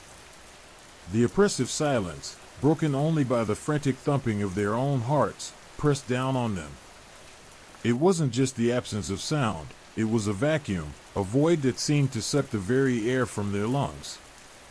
The trees, once merely a backdrop to their terror, now felt like sentient beings, their gnarled branches reaching out like skeletal fingers, their leaves whispering secrets in an unknown tongue. The cold that had enveloped them earlier had intensified, a bone-deep chill that seemed to emanate not from the air, but from the very earth beneath their feet. A subtle tremor ran through the ground, barely perceptible, yet enough to send a shiver up their spines.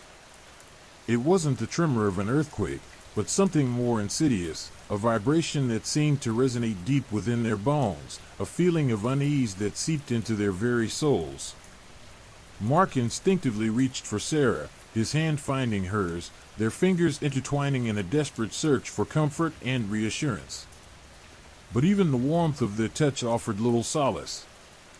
A strange feeling began to creep over them, a sense of disorientation, of being unmoored from reality. Their thoughts, once clear and focused on escape, began to wander, becoming fragmented and confused. They felt a strange pull, a subtle influence tugging at their minds, whispering suggestions, doubts, and fears they hadn't known they possessed. Sarah noticed it first. A fleeting thought, a whisper at the edge of her consciousness, urging her to remain, to stay and observe. It was a nonsensical thought, yet it held a strange allure, a perverse logic that resonated deep within her subconscious. She fought against it, pushing the intrusive thought away, but it returned, stronger this time, weaving itself into the fabric of her fears, whispering assurances that all would be all right if she simply remained still, if she simply waited. Mark felt it too, a growing sense of disorientation and confusion. He found himself questioning their reality, doubting their escape route, his mind grappling with thoughts of surrender, thoughts he knew were irrational and foolish, but thoughts that held a disconcerting power, thoughts that seemed to seep into his consciousness from the very air around them.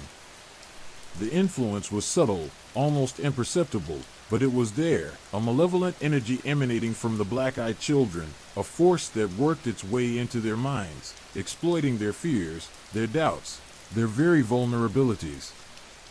The children themselves remained perfectly still, their black eyes seemingly fixed on some unseen point beyond the edge of the clearing, but their stillness was far from passive. It was a stillness that pulsed with a silent, terrifying energy. The feeling of being watched intensified.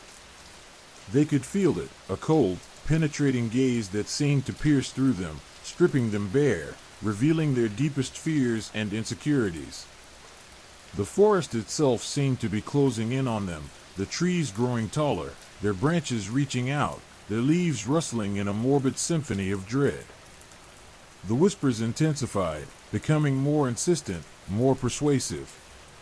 They heard voices, not audible sounds, but thoughts, suggestions planted directly in their minds, urging them to submit, to accept their fate, to relinquish their struggle.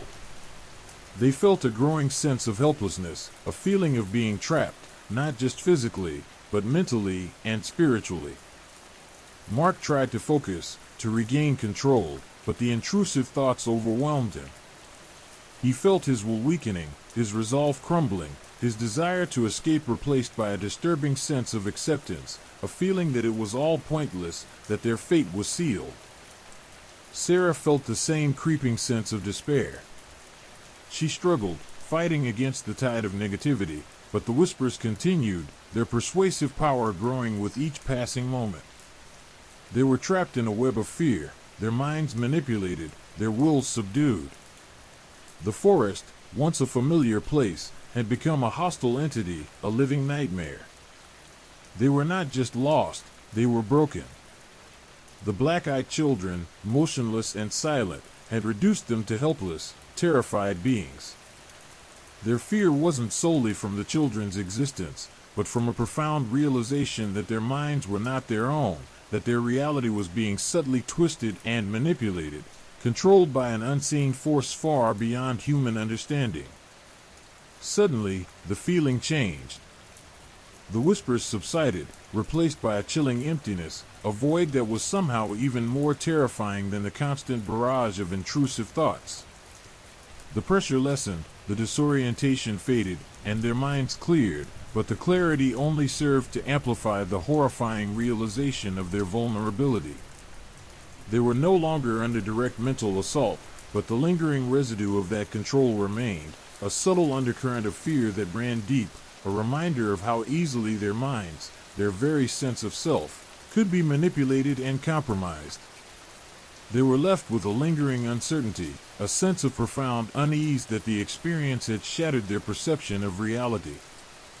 They looked at each other, their faces pale and drawn, their eyes reflecting a haunting mixture of fear and disbelief. They knew, deep down, that they had come face to face with something that existed beyond the boundaries of human understanding, something that shattered the very fabric of their sanity. They turned and fled, their legs moving automatically, their minds still reeling from the encounter, forever altered by the terrifying power of the black-eyed children and the unsettling whispers of the woods.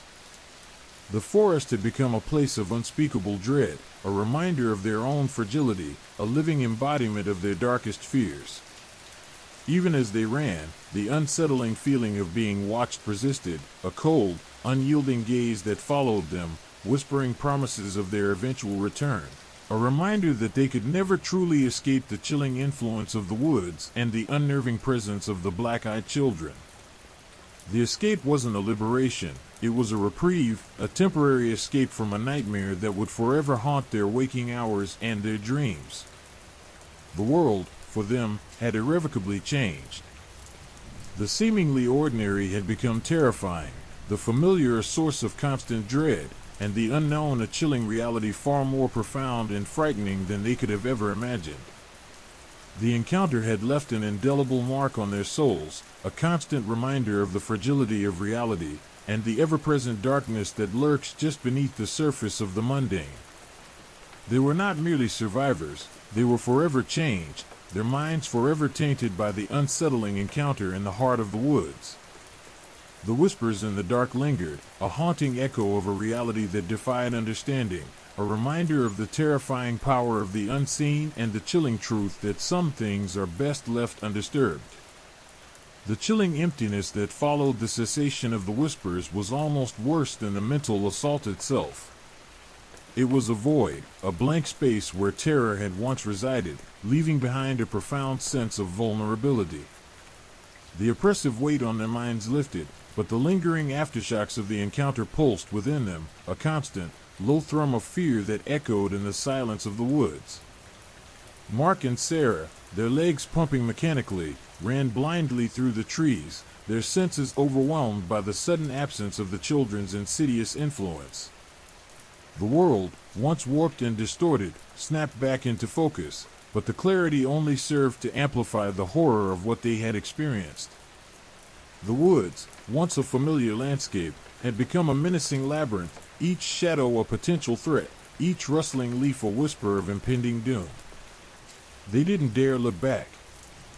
The instinct for self-preservation, stripped bare and raw, propelled them forward. Each breath was ragged, each heartbeat a frantic drum against their ribs. Their bodies ached, their lungs burned, but the fear that fueled their flight was stronger than any physical pain. They ran until their legs screamed in protest, until their lungs felt like they would burst, until their minds threatened to crack under the strain of the relentless terror. The feeling of being watched, however, persisted. It wasn't the direct mental invasion they had experienced before, but a cold, persistent gaze that seemed to emanate from the very heart of the forest, a silent, unwavering presence that clung to them like a shroud. They could feel the unseen eyes on their backs, tracking their every move, whispering promises of their eventual capture. It was a chilling awareness, a constant reminder of their vulnerability, of the terrifying power that had so easily manipulated their minds. The sound of snapping twigs behind them shattered the relative quiet of their flight. A low, guttural sound, barely audible above the pounding of their own hearts, sent a fresh wave of panic through them. They didn't need to see the black-eyed children to know they were being pursued. The chilling certainty of their presence was palpable, a suffocating dread that tightened its grip on their hearts. They stumbled, their bodies failing them, yet the adrenaline propelled them onward. The forest seemed to conspire against them, its branches reaching out like grasping claws, its undergrowth snagging at their clothes, slowing their desperate flight. Thorns tore at their skin, leaving bleeding scratches, but they ignored the pain, driven by the primal instinct to survive, to escape the relentless pursuit of the unseen horrors behind them. The ground beneath their feet became uneven, treacherous. They stumbled and fell, scraping their knees and elbows, their bodies bruised and battered, yet they pushed themselves back up, driven by a terror so profound it transcended physical pain. Their escape wasn't a graceful flight. It was a desperate scramble, a brutal struggle against the relentless pursuit of something far beyond human comprehension. As darkness began to fall, the forest transformed into a nightmarish landscape, the shadows deepening, the trees taking on grotesque forms in the fading light. The whispers returned, but they were different now, more menacing, more insistent, filled with a chilling malice that seemed to claw at their sanity. They were no longer subtle suggestions, they were harsh commands, filled with an undeniable power that threatened to overwhelm them. The voices seemed to come from everywhere and nowhere at once, a cacophony of whispers that echoed in their minds, urging them to stop, to surrender, to accept their fate. The pressure increased, the disorientation returned, the familiar world around them twisting and contorting into something monstrous and surreal. Sarah cried out, her voice a desperate plea lost in the vastness of the woods. Mark grabbed her hand, pulling her close, their fear binding them together in a desperate embrace. They were running on sheer will, on the primal instinct to survive, their minds battling against the insidious influence that threatened to consume them. Suddenly, they stumbled upon a small, barely visible path, a break in the dense undergrowth. It offered a sliver of hope, a potential escape route, and they plunged into it, their bodies aching, their lungs burning, their minds reeling from the relentless onslaught of fear and desperation. The path was barely wide enough for them to navigate, its surface uneven and treacherous. They pushed through thickets of thorny bushes, their bodies scratched and bleeding, their clothes torn and tattered. But they pressed on, their hope growing with every step they took, the distance between them and the pursuing horrors seemingly increasing. As they moved deeper into the forest, the intensity of the pursuit seemed to ebb. The whispers lessened, the oppressive feeling of being watched faded, replaced by a chilling silence that was almost as terrifying. They didn't dare slow down, didn't dare look back, driven by the chilling knowledge that the nightmare might return at any moment. They ran until their bodies could run no more, collapsing at the edge of a clearing, their bodies trembling, their hearts pounding, their breaths ragged and shallow. The clearing offered a brief respite, a temporary sanctuary from the relentless pursuit, but the fear remained, a heavy cloak that settled upon them, a constant reminder of the terror they had just escaped. The silence, however, was deceptive. It was the silence before the storm, a deceptive calm that masked the ever-present danger that lurked within the shadows of the woods. They knew, deep within their souls, that this was not the end, but merely a fleeting pause in their desperate struggle for survival. The children may have vanished, but the haunting residue of their pursuit, the lingering dread, and the indelible mark they left on their minds, remained. The escape was a temporary reprieve, a brief moment of respite in a nightmare that would continue to haunt their dreams, a constant reminder of the terrifying reality that lurked just beyond the edge of the ordinary world, a world they could never truly leave behind. The unsettling echoes of the encounter would follow them, a haunting reminder that some things are best left undisturbed, and some escapes are only temporary. The woods, once a place of refuge, had become a living embodiment of their deepest fears, a constant reminder of their own profound vulnerability in the face of the unknown. The clearing, bathed in the ethereal glow of the setting sun, offered a deceptive sense of peace. The trees, their silhouettes stark against the fading light, seemed to watch them, silent sentinels guarding a secret they were unwilling to share. Mark and Sarah, huddled together, their bodies trembling with exhaustion and fear, felt the chilling weight of their ordeal settling upon them. The adrenaline that had propelled them through their desperate flight was waning, replaced by a bone-deep weariness that threatened to consume them. Sarah's breath hitched in her throat, a ragged sob escaping her lips. Tears streamed down her face, leaving trails of grime and dirt in their wake. She buried her face in Mark's shoulder, her body shaking uncontrollably. The silence of the clearing, broken only by her quiet weeping, was more terrifying than the cacophony of whispers that had pursued them through the woods. It was the silence of anticipation, the pregnant pause before the next act of terror. Mark, his own body racked with exhaustion, wrapped his arms around her, offering what little comfort he could. He felt the tremor in her body, the frantic beat of her heart against his chest. He knew that the physical wounds they had sustained, the scratches, the bruises, the bleeding scrapes, were nothing compared to the deeper wounds that had been inflicted upon their minds. The memory of the black-eyed children's cold, unnerving gaze lingered, a persistent image seared into the recesses of their minds. Their blank, expressionless faces, devoid of any hint of human emotion, haunted them, a constant reminder of the inhuman nature of the beings they had encountered. The unsettling emptiness in their eyes, devoid of light or warmth, seemed to penetrate their very souls, leaving behind a void that resonated with a chilling, primal fear. They had escaped the woods, but the woods, it seemed, had not escaped them. The experience had become an inextricable part of their being, a haunting shadow that followed them, clinging to the edges of their consciousness. The vibrant green of the trees, the dappled sunlight filtering through the leaves, the rustling of the undergrowth, these once familiar sensory experiences were now irrevocably tainted, forever associated with the insidious presence of the black-eyed children. The whispers, though now silent, echoed in their minds, a relentless, internal soundtrack to their trauma. They were no longer just audible sounds, they had become internal voices, insidious suggestions that burrowed deep into their thoughts, playing upon their anxieties, exploiting their fears. They whispered promises of return, a chilling reminder that their escape might only be temporary. As darkness fully enveloped the clearing, the temperature plummeted. A chilling wind swept through the trees, carrying with it the scent of damp earth and decaying leaves. The sounds of the night, the chirping of crickets, the hooting of owls, were distorted, warped into something sinister and foreboding.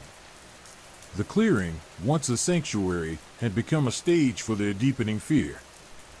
They lay there for what felt like an eternity, their bodies numb with exhaustion, their minds grappling with the sheer terror of their ordeal.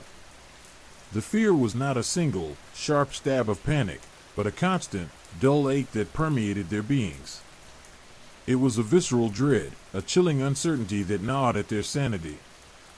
Eventually, with the first hint of dawn, they managed to pull themselves to their feet. Their bodies ached, their minds were weary, but the primal instinct for survival urged them onward. They had escaped the immediate threat, but the true ordeal had only just begun. The long journey home lay ahead, a journey fraught with the lingering fear of the unseen, the constant awareness of their vulnerability, the chilling knowledge that they might never truly escape the encounter.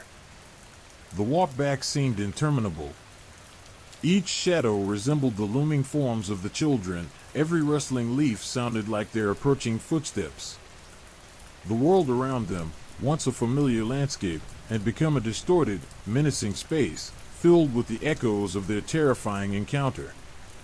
Even the familiar sounds of civilization, the distant hum of traffic, the barking of dogs, failed to dispel the overwhelming sense of dread. They arrived home physically and emotionally exhausted, their minds still reeling from the events of the night. The comforting familiarity of their own home offered little solace. Every creak of the floorboards, every shadow cast by the moonlight, conjured images of the black-eyed children. Sleep was an elusive respite. They were plagued by nightmares, vivid and terrifying recreations of their ordeal in the forest. The lingering trauma manifested in subtle, insidious ways.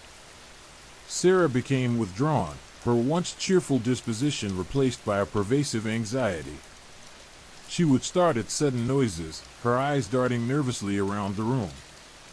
She found it difficult to concentrate, haunted by fragmented images and whispers that seemed to emanate from the deepest recesses of her mind. Mark, outwardly appearing more composed, struggled with an overwhelming sense of guilt. He had failed to protect Sarah, and the responsibility weighed heavily upon him. He replayed the events of the night in his mind, constantly searching for something he could have done differently, some way he could have prevented their horrifying encounter. The experience had irrevocably altered their perception of the world. The ordinary had become extraordinary, the familiar had become strange and menacing. The simple act of walking in the woods, once a source of joy and relaxation, was now a source of terror. The black-eyed children, though physically absent, remained a constant presence in their lives, a haunting reminder of the thin line between reality and nightmare. Their encounter had left an indelible mark upon their souls, a testament to the terrifying unknown that lurks just beyond the edge of the ordinary world. They had escaped, but the escape was only temporary. The lingering fear, the chilling uncertainty, the trauma of the encounter remained, a silent companion in their everyday lives. The woods, once a place of peace and tranquility, now symbolized a relentless fear, a never-ending reminder of what they had encountered in the heart of the darkness, and the knowledge that some terrors are forever etched into the fabric of one's existence. The shadow of the black-eyed children had fallen upon them, and it would remain, a chilling testament to the terrifying power of the unseen. Story 6. The Recurring Nightmare. The insistent rasp of her own breathing was the first thing she registered, a dry, grating sound in the suffocating darkness. Then came the cold, the bone-deep chill that seeped into her very marrow, clinging to her skin like icy fingers. She was always in the same place, a claustrophobic space she couldn't quite define, a place devoid of light, texture, or any recognizable features. It was simply absence. A vacuum of sensation, punctuated only by the gnawing terror that pulsed within her. This was the beginning. The prelude to the nightmare. It always started this way. A whisper then, a slithering sound that seemed to emanate from the darkness itself, from the very fabric of her fear. It wasn't a voice, not exactly, but more like the rustling of dry leaves underfoot, a subtle, insidious intrusion on the silence. It was a sound that promised something unseen, something monstrous, lurking just beyond the edges of her perception. The whispers grew louder, more insistent, coalescing into a cacophony of indistinct sounds, a chorus of unseen entities. Their voices were a blend of hisses and guttural growls, a symphony of malice that resonated deep within her bones. Then the images flooded her mind, a distorted hallway stretching into infinity, its walls shimmering with an unnatural luminescence, the floor slick with an unseen substance that clung to her feet like tar. Each step was a monumental effort, her legs leaden, each footfall dragging her further into the heart of the nightmare. The air grew thick, heavy with an acrid odor that burned her nostrils, a cloying sweetness that hinted at decay and death. She moved through the hallway, propelled by an unseen force, a puppet on strings manipulated by an unseen puppeteer. She knew what was coming, she always did. The knowledge was a constant, a chilling certainty that amplified the horror, turning each step into a torturous descent into despair. The hallway twisted, turned, and looped back on itself, creating a labyrinthine maze that trapped her in a perpetual cycle of dread. She ran, but her progress was illusory. She always found herself back where she started, trapped in this endless, suffocating corridor of fear. The entities were always present, just beyond the periphery of her vision. Their presence felt more than seen. Their breath, cold, fetid, and alien, washed over her like a wave, leaving behind a lingering sense of contamination, a feeling of violation that seeped into her very soul. She could almost feel their eyes on her, watching her every move, scrutinizing her every fear. The faces were always shifting, morphing into grotesque parodies of humanity. Sometimes, they were distorted reflections of herself, twisted versions of her own features, magnifying her insecurities and amplifying her self-doubt. Other times, they were completely alien, monstrous entities that defied description, beings that seemed to exist outside the confines of human comprehension. Each nightmare ended the same way, a sudden, jarring jolt, an abrupt cessation of the horror, followed by a slow, agonizing return to consciousness.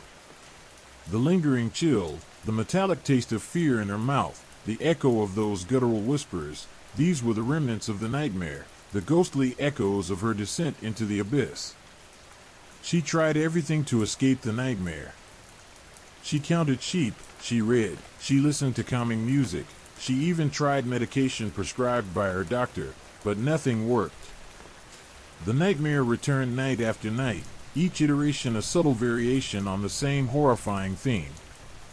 The corridor remained the same, but the entities, their actions, their forms, changed, evolving into new expressions of her deepest fears. Sometimes, the entities were faceless, their forms cloaked in shadows. They would approach her in silence, their movements unnervingly slow and deliberate. She couldn't scream. She couldn't fight. She was frozen, a statue of helplessness in the face of the unknown. Other times, they manifested as distorted versions of people from her life, twisting her memories, contorting familiar faces into images of terror. Her friends, her family, her colleagues, all transformed into agents of her own suffering.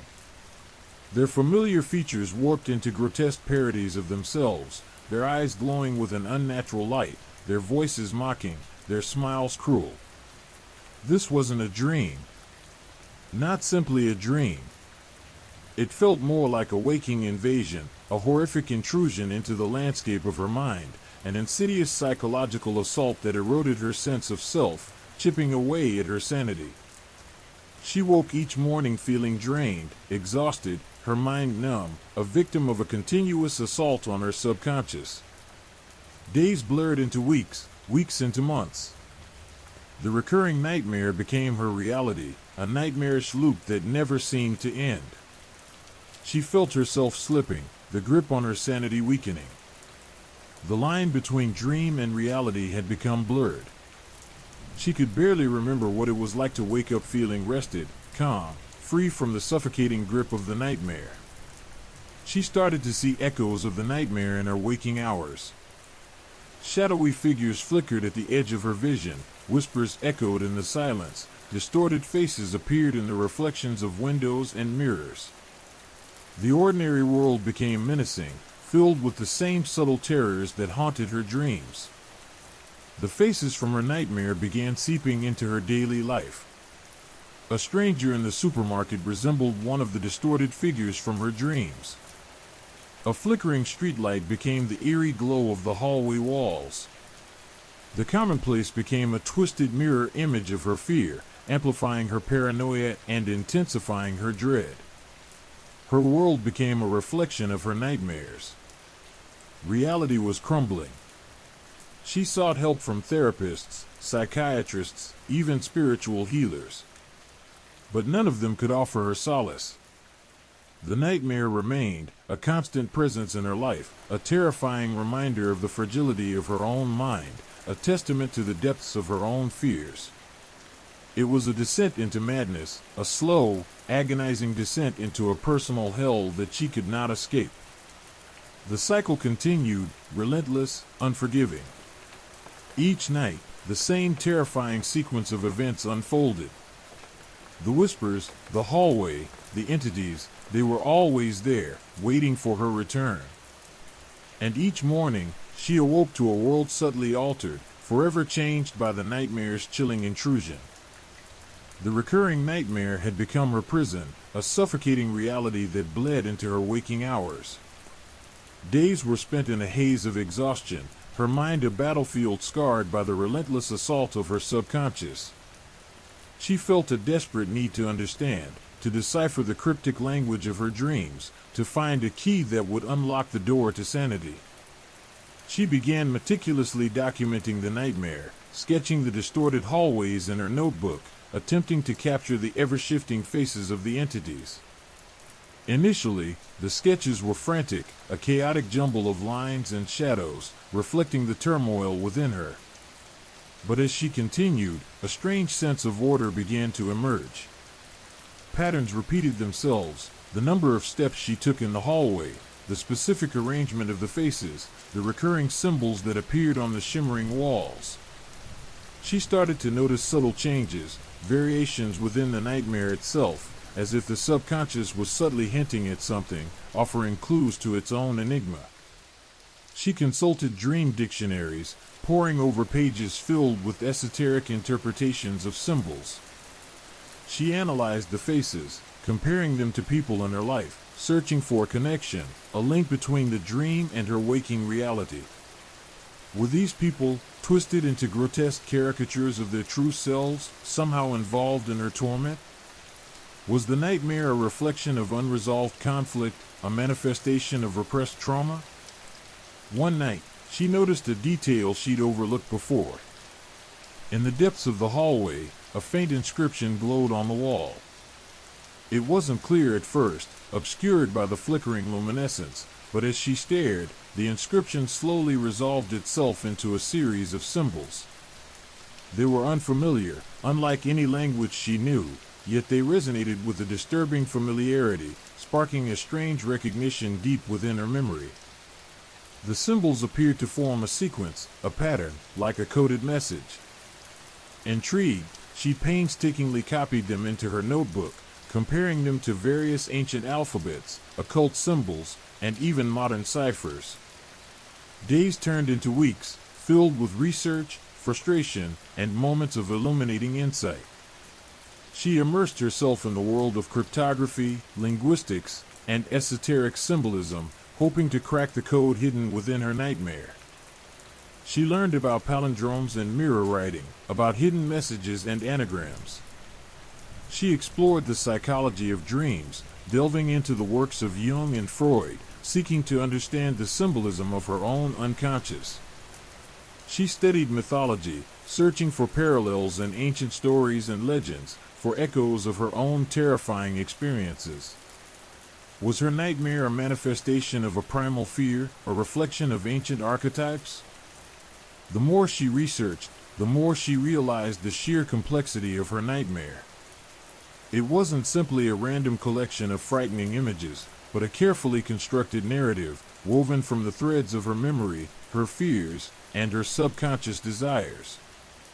The nightmare was a mirror reflecting her inner world, a distorted representation of her own psyche. She discovered that the seemingly random sequence of symbols from the hallway wall formed a complex mathematical equation when transposed into numerical values. The solution to the equation was a date from her childhood, a date associated with a long-forgotten trauma she had completely repressed. The memory was hazy, fragmented, but the emotional resonance was undeniable, a chilling echo of fear and helplessness. As she began to recall the events of that day, the nightmare's meaning began to unveil itself. The entities, the faces, the twisting hallways, they were all symbolic representations of the trauma she had buried deep within her subconscious. The recurring nightmare was not just a random torment but a desperate attempt by her mind to process and heal from a painful past.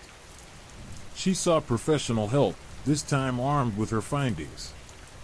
She shared her detailed journals with her therapist, a specialist in trauma and repressed memories. Together, they delved into the painful recollections of her childhood, gradually piecing together the fragments of a forgotten reality. The therapy was arduous, filled with emotional pain and breakthrough moments of clarity. The therapy was excruciating, a process of confronting her deepest fears and acknowledging the pain that had been haunting her for years. But with each session, the intensity of the nightmares began to lessen, the images becoming less vivid, the fear less overwhelming. The recurring dream began to lose its power, its grip weakening as she confronted the roots of her psychological anguish.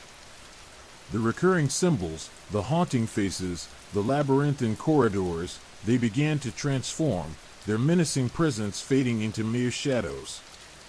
One night, the nightmare was different. The hallway remained, but it was less oppressive. The faces were less distorted, their expressions less hostile. She felt a sense of calm, a sense of understanding she'd never experienced before. She approached the end of the hallway, a point she'd never reached before, and there, bathed in an ethereal light, was a door. She reached out, hesitantly, and opened it. Beyond the door was not darkness, but a landscape of calm. The land was sun-drenched and serene, bathed in the warm glow of a setting sun. A gentle breeze rustled through tall grass, and the air was clean and crisp. She found herself standing in a peaceful meadow, a place devoid of the suffocating dread that had plagued her for so long. The transformation wasn't instantaneous, but gradual, a symbolic journey from the darkness of her past to the light of a new beginning. The recurring nightmare didn't disappear entirely, not immediately. It still visited occasionally, but its power was diminished, its images fading, the terror muted.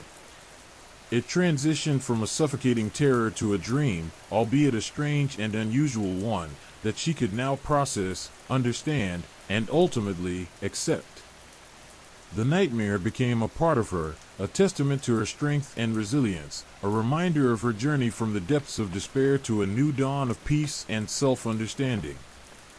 The recurring nightmare was not the end, but rather a chapter in her ongoing story, a testament to the resilience of the human spirit in the face of unimaginable darkness. The echoes of the nightmare lingered, faint whispers in the quiet moments, but they were no longer the monstrous voices that defined her reality. They were simply part of the story of her journey, a reminder of the battles she had fought and won. She was finally free. Or, at least, she was beginning to believe she might be. The unsettling calm that followed the revelation of her childhood trauma proved to be a deceptive respite. The nightmares, while less vivid, continued, their subtle shifts now imbued with a new, insidious quality. The once clear symbols on the hallway walls became obscured by a shimmering, opalescent haze, the faces twisting and morphing with unnerving fluidity, their expressions shifting between mockery and something akin to pity. It was this unsettling empathy that truly began to unravel her fragile sense of recovery. The line between dream and reality started to blur. During the day, she would find herself inexplicably drawn to certain objects, places, or even scents, all of which mirrored elements from the nightmare. A chipped porcelain doll in her grandmother's attic bore an uncanny resemblance to a twisted figure in her dreams. The scent of damp earth, reminiscent of the hallway's perpetually cold and damp floor, would suddenly fill her nostrils, triggering a wave of suffocating panic. The familiar patterns of the nightmare began to manifest in her everyday life, the rhythmic ticking of the grandfather clock echoing the measured steps she took in the hallucinatory corridors, the relentless drip of a leaky faucet mimicking the dripping sound that perpetually haunted her dreams. She felt watched, followed, as if the nightmare's tendrils were reaching into her waking world, their touch chilling her to the bone. Paranoia gnawed at the edges of her sanity. She started to doubt her own perceptions, questioning whether she was truly awake or still trapped in the nightmare's insidious grasp.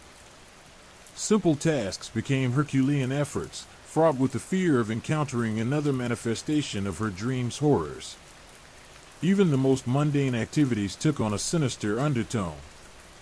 The shadows cast by the evening sun seemed to writhe and twist, taking on the semblance of the nightmare's grotesque figures. Familiar faces, those of friends and family, became subtly distorted, their features momentarily shifting into the haunting visages from her dreams, only to return to their normal appearance in the next blink. Sleep became a terrifying prospect, a surrender to the nightmarish dominion of her subconscious. She tried various methods to escape its grasp: sleep medication, meditation, even the extreme measure of sleep deprivation. Nothing worked. The nightmares persisted, their intensity fluctuating, but never fully disappearing. They began to incorporate elements from her waking life, blurring the boundaries even further. Conversations, mundane events, even the news headlines became twisted and incorporated into the nightmarish landscape, transforming her reality into a warped reflection of the dream. Her therapist, Dr. Albright, a woman known for her calm demeanor and unflappable composure, found herself visibly disturbed by the escalating intensity of the patient's condition. The meticulously documented nightmares, originally a tool of analysis, now seemed like a chronicle of a descent into madness. The symbolic interpretation, once a beacon of hope, offered little solace in the face of the relentless encroachment of the dream's influence. The mathematical equation, once providing a link to a repressed trauma, now felt like a cryptic curse, a sinister code that had opened a door to something far more terrifying than her childhood fears. The recurring nightmare began to take on a life of its own. It was as though the subconscious, initially seeking to process and heal, had transformed into an autonomous entity, a malevolent force feeding on her fear and anxieties. The hallucinations intensified. She began to see glimpses of the nightmare's figures in her peripheral vision, their shadows fleetingly dancing on the edges of her perception, just out of reach.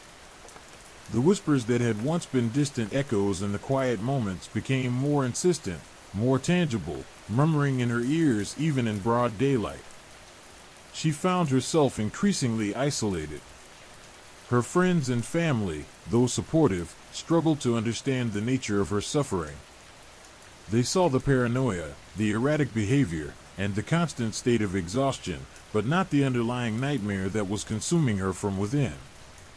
Their attempts at comfort only served to heighten her anxiety, as the distorted images from her dreams would momentarily overlay their familiar faces. One night, a new element entered the nightmare. A figure, distinct from the grotesque entities she had grown accustomed to, appeared at the end of the hallway. This figure was shrouded in darkness, its features indiscernible, yet its presence radiated a terrifying power. This new entity seemed to control the other entities, directing their actions, orchestrating their movements.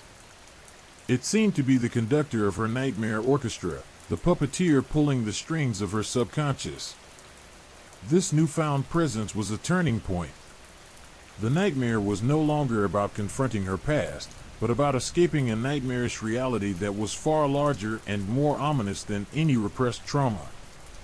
The figure remained silent, never speaking, yet its presence filled her with a chilling dread unlike anything she had experienced before. Its silence was more terrifying than any scream, its stillness more menacing than any violent act. It was a silent observer, a watchful presence, seemingly monitoring her progress through the nightmare's labyrinthine corridors, judging her every move, her every reaction. It was a profound sense of being watched, judged, and controlled that settled deep in her bones, a feeling far more oppressive than even the most horrifying visions. The sense of dread intensified as she realized she could not escape the nightmare's influence. The feeling of being trapped, once confined to the dream world, now extended to her waking life. This silent, shadowy entity had become the terrifying embodiment of her own inescapable fear, a chilling reminder of her complete lack of control over her own mind. Her waking moments became punctuated with sudden, jarring flashbacks, brief snippets of the nightmare intruding into her reality. She would be in the middle of a conversation, her mind abruptly transported to the chilling corridors, the faces of the entities staring at her with a mixture of malice and something akin to profound sadness. She would then snap back to reality, her heart pounding, her breath ragged, drenched in a cold sweat, surrounded by the mundane reality that provided no respite from the horror. The boundary between her dream and waking life dissolved completely, merging into a single, terrifying reality where the nightmare's influence permeated everything. Her once organized world crumbled, her sense of self shattered. She found herself a prisoner in a world of her own creation, a nightmare not of repressed trauma, but of something far deeper, far darker, and far more frightening. The horrifying realization that the human mind is fragile, easily shattered, and utterly vulnerable to the unknown terrors that lurk within the shadows of the subconscious. The fight for sanity had become a battle against an enemy that resided not outside but within. The nightmare had won, but the battle was far from over. The question now wasn't simply how to escape the nightmare, but if escape was even possible. The terrifying unknown resided within, and the lines between reality and the nightmare had vanished. Driven by a desperate need to end the torment, she decided to confront the nightmare directly. She reasoned that if the source of the terror could be identified, perhaps it could be neutralized. The strategy was reckless, bordering on suicidal, but the relentless assault on her sanity left her with few options. She would face the shadowy figure, the silent conductor of her nightmarish symphony. The first attempt was clumsy, almost comical in its futility. She tried to will herself awake within the nightmare, to seize control of the dream's narrative, to force a confrontation with the shadowy entity. But the dream resisted, its tendrils tightening, its grip strengthening, pulling her deeper into its suffocating embrace. The grotesque figures seemed to anticipate her intentions, their movements becoming more fluid, their expressions more malevolent. The hallway stretched and warped, the walls pulsating with an unsettling rhythm, the floor beneath her feet becoming slick and unstable. The figure remained aloof, watching her struggle, a silent observer of her futile attempts at defiance. She tried a different tactic, a desperate gamble based on a fleeting memory from her childhood, a hidden passage behind a loose brick in her grandmother's attic. In her waking life, she meticulously searched for the loose brick, her heart pounding with a mixture of fear and anticipation. The passage was exactly as she remembered, a narrow, dark tunnel leading into the bowels of the old house. Armed with a flashlight, she descended, her breath catching in her throat with each creaking step. The air was thick with the smell of damp earth and decay, mirroring the unsettling scent that haunted her dreams. The tunnel opened into a vast, subterranean chamber, its walls lined with shelves filled with archaic artifacts, dusty books, and forgotten relics. The chamber pulsed with a strange energy, a tangible sense of unease that prickled her skin. The air felt heavy, charged with a palpable sense of dread. In the center of the chamber, illuminated by the weak beam of her flashlight, stood a towering, obsidian altar. Upon it lay a single, tarnished silver locket, intricately engraved with symbols that mirrored those on the hallway walls in her nightmare. She reached for the locket, her fingers trembling. As her fingers brushed against the cold metal, the chamber shuddered. The walls pulsed with a blinding light, and the air filled with a deafening roar. She fell to her knees, her ears ringing, her vision blurring. When she finally regained her senses, she found herself back in her bed, drenched in a cold sweat, the image of the obsidian altar seared into her memory. The locket was gone. The next attempt was more visceral. She tried to confront the nightmare through her waking life, hoping that by facing her fears head-on, she could break the cycle. She sought out the psychological roots of her fear, delving deeper into her childhood memories, but only found more layers of unresolved trauma, more intricate and horrifying details that added fuel to the nightmare's engine. She tried medication, different therapies, and even extreme measures, like sleep deprivation, but nothing could quell the nightmarish assault on her sanity. The nightmares continued, more intricate, more terrifying, their boundaries with reality dissolving. The shadowy figure was ever present, pulling the strings, controlling the events in both her dreams and her waking life. She felt as though the figure was manipulating her reality, twisting and warping her perception. In a moment of clarity, she realized that the nightmare wasn't just a reflection of her past traumas but a manifestation of a deeper, more fundamental fear, the fear of the unknown, the terrifying vastness of the subconscious mind. The more she tried to fight it, the more the nightmare took control, feeding off her fear, her struggle, her pain. One night, during a particularly intense dream, she found herself facing the figure directly. It wasn't the grotesque, shadowy figure from before, it was her own reflection, a perfect mirror image, yet utterly distorted, its eyes burning with an unnatural light. Her reflection spoke, its voice a chilling echo of her own, revealing secrets about herself that she had never known. It unveiled hidden aspects of her personality, her desires, her fears, her deepest insecurities. It laid bare the vulnerabilities she had spent her entire life burying. The reflection's words were a cruel symphony of self-revelation, a dissection of her soul, revealing cracks in her sanity she never knew existed. It was as if her subconscious had taken a physical form, her deepest fears personified, reflecting her own fractured psyche back at her. This was not a simple battle against a repressed trauma. It was a battle against her own mind, a confrontation with the darkness residing deep within her subconscious. The reflection seemed to know everything, to understand everything, to be a part of everything that she was, everything that she had ever been, and everything that she was yet to become. She fought back, attempting to assert control, to push back against the horrifying revelations. But the reflection mirrored her efforts, her resistance only fueling its power. It showed her visions of alternate realities, potential futures, where her life had taken dramatically different and equally terrifying paths. She saw versions of herself succumbing to madness, to despair, to utter annihilation. The reflection's power emanated a chilling sense of inevitability, of inescapable doom. The confrontation reached a climax where she stood in a shattered world.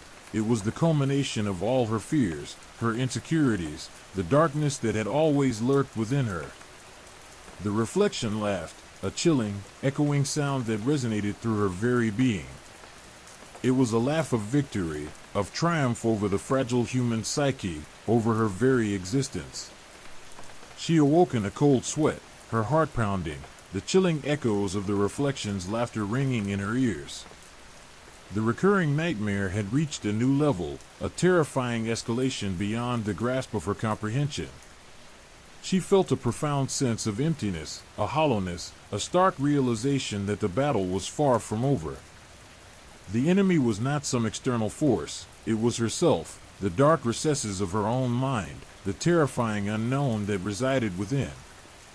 The line between reality and nightmare had blurred beyond repair, leaving her stranded in a nightmarish existence where escape seemed impossible.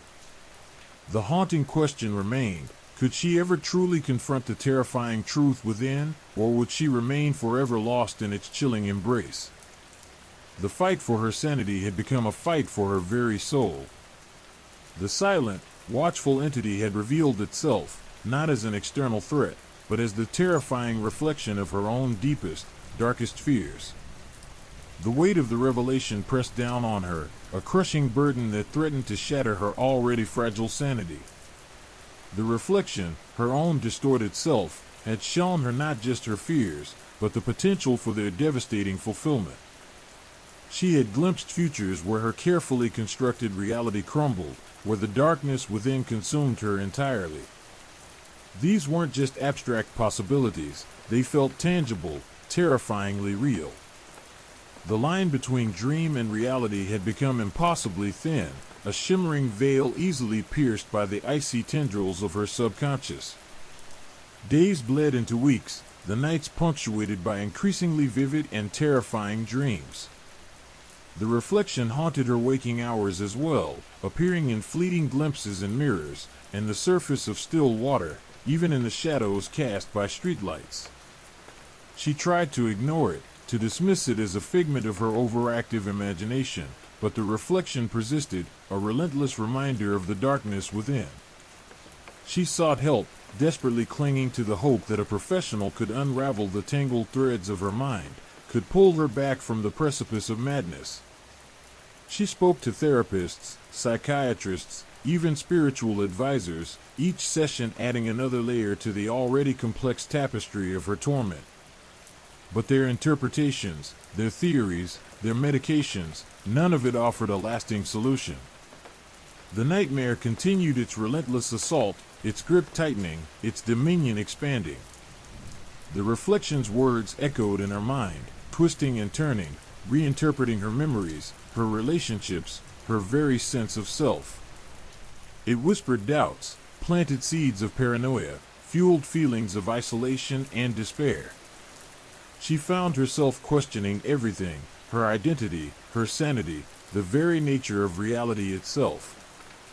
The world around her became a distorted reflection of her own internal turmoil, colors muted, sounds muffled, the air thick with a pervasive sense of unease. One night, the nightmare took a different form. Instead of the terrifying hallway and the looming figure, she found herself in a vast, desolate landscape, a barren wasteland stretching as far as the eye could see. The sky was a perpetual twilight, devoid of stars, the air cold and heavy with the smell of decay. In the distance, a lone figure stood silhouetted against the bleak horizon, its form vaguely familiar.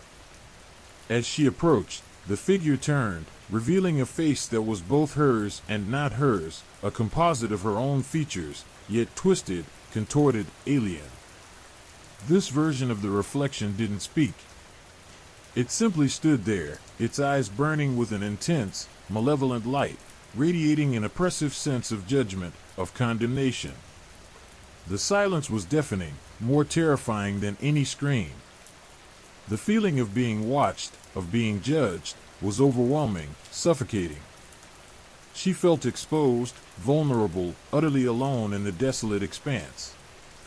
She tried to run, to escape the oppressive weight of its gaze, but her legs refused to obey. She was rooted to the spot, trapped in the silent condemnation of her own twisted reflection. A sense of dread, profound and all-consuming, enveloped her. It was the dread of facing her true self, of confronting the darkness that she had spent a lifetime trying to suppress. Then, just as suddenly as it had begun, the nightmare vanished. She awoke in a cold sweat, heart racing, her mind reeling from the experience. The absence of the nightmare was as unsettling as its presence. The silence was deafening, the emptiness vast. It was as if a crucial piece of her existence had been ripped away, leaving a gaping hole in her being. The following days were marked by a strange sense of detachment. The reflection seemed to have receded, its grip loosened, its influence diminished. But the emptiness persisted, a hollow ache that echoed the desolation of the nightmare landscape. She felt as if a part of her had died in that desolate wasteland, a part of her that she had never known existed. She resumed her therapy, but the sessions felt different. The therapist's words seemed distant, irrelevant, their attempts at understanding falling short of the profound emptiness that consumed her. She continued to function, to engage in her daily routines, but it felt as if she were merely going through the motions, a puppet whose strings had been severed. The question of acceptance or escape remained unanswered, a haunting ambiguity that lingered at the periphery of her consciousness. Could she accept the darkness within, integrated into her sense of self? Or was there a way to escape its grasp, to sever the ties that bound her to her own nightmarish reflection? The answer, she knew, resided deep within the labyrinthine corridors of her own mind, a truth that remained elusive, terrifyingly out of reach. Time moved in a strange, distorted fashion. The days seemed to stretch and warp, while the nights flowed by in a blur of anxiety and fragmented dreams. The reflection continued its subtle manipulations, its insidious influence. She found herself making irrational decisions, her judgment clouded by the lingering effects of the nightmare. The line between reality and illusion became increasingly blurred, the world around her shifting and wavering like a heat haze. She found solace in writing, pouring her experiences, her fears, her anxieties onto the pages of her journal. The act of writing became a form of self-therapy, a way to externalize the inner turmoil, to give form and meaning to the chaos that consumed her. She wrote about the reflection, about the desolate wasteland, about the feeling of being trapped, of being lost in the vastness of her own subconscious. One day, she realized that the nightmares were not random, unconnected events. They were parts of a larger narrative, a story that was slowly, painstakingly unfolding within her mind. The reflection, the wasteland, the hallway, they were all pieces of a puzzle, fragments of a larger truth that she was slowly piecing together. The story was a reflection of her own internal struggle, her journey through the darkest recesses of her own psyche. As she continued to write, the fragments of the story began to coalesce, forming a coherent narrative. The story, she realized, was her own life story, but distorted, warped, twisted by her fears, her anxieties, her unresolved traumas. It was a story of self-discovery, of confronting the darkness within, of the struggle to accept or escape the terrifying reality of her own inner world. In the end, the question of acceptance or escape remained unresolved. The nightmare, or rather, the story of the nightmare, was a reflection of her own internal battle, a struggle that would continue, a journey without a clear destination. The book ends not with a resolution, but with a lingering sense of ambiguity, a chilling testament to the fragility of the human psyche and the terrifying unknown that resides within. The narrative concludes with the unsettling realization that the battle within may never truly end, the line between dream and reality, between acceptance and escape, forever blurred. The chilling echo of her own distorted reflection remained, a haunting reminder of the darkness that forever lurked at the edge of her consciousness, a constant companion in her ever-shifting reality. The final pages leave the reader breathless, questioning not only the fate of the protagonist, but their own potential for descent into the terrifying abyss of the self. If you've made it this far, you've heard the whispers. The static doesn't lie. If something felt too close tonight, it probably was. Subscribe for more tales that reach through the dark. Drop a comment below. What time is it right now where you are? And who's watching with you?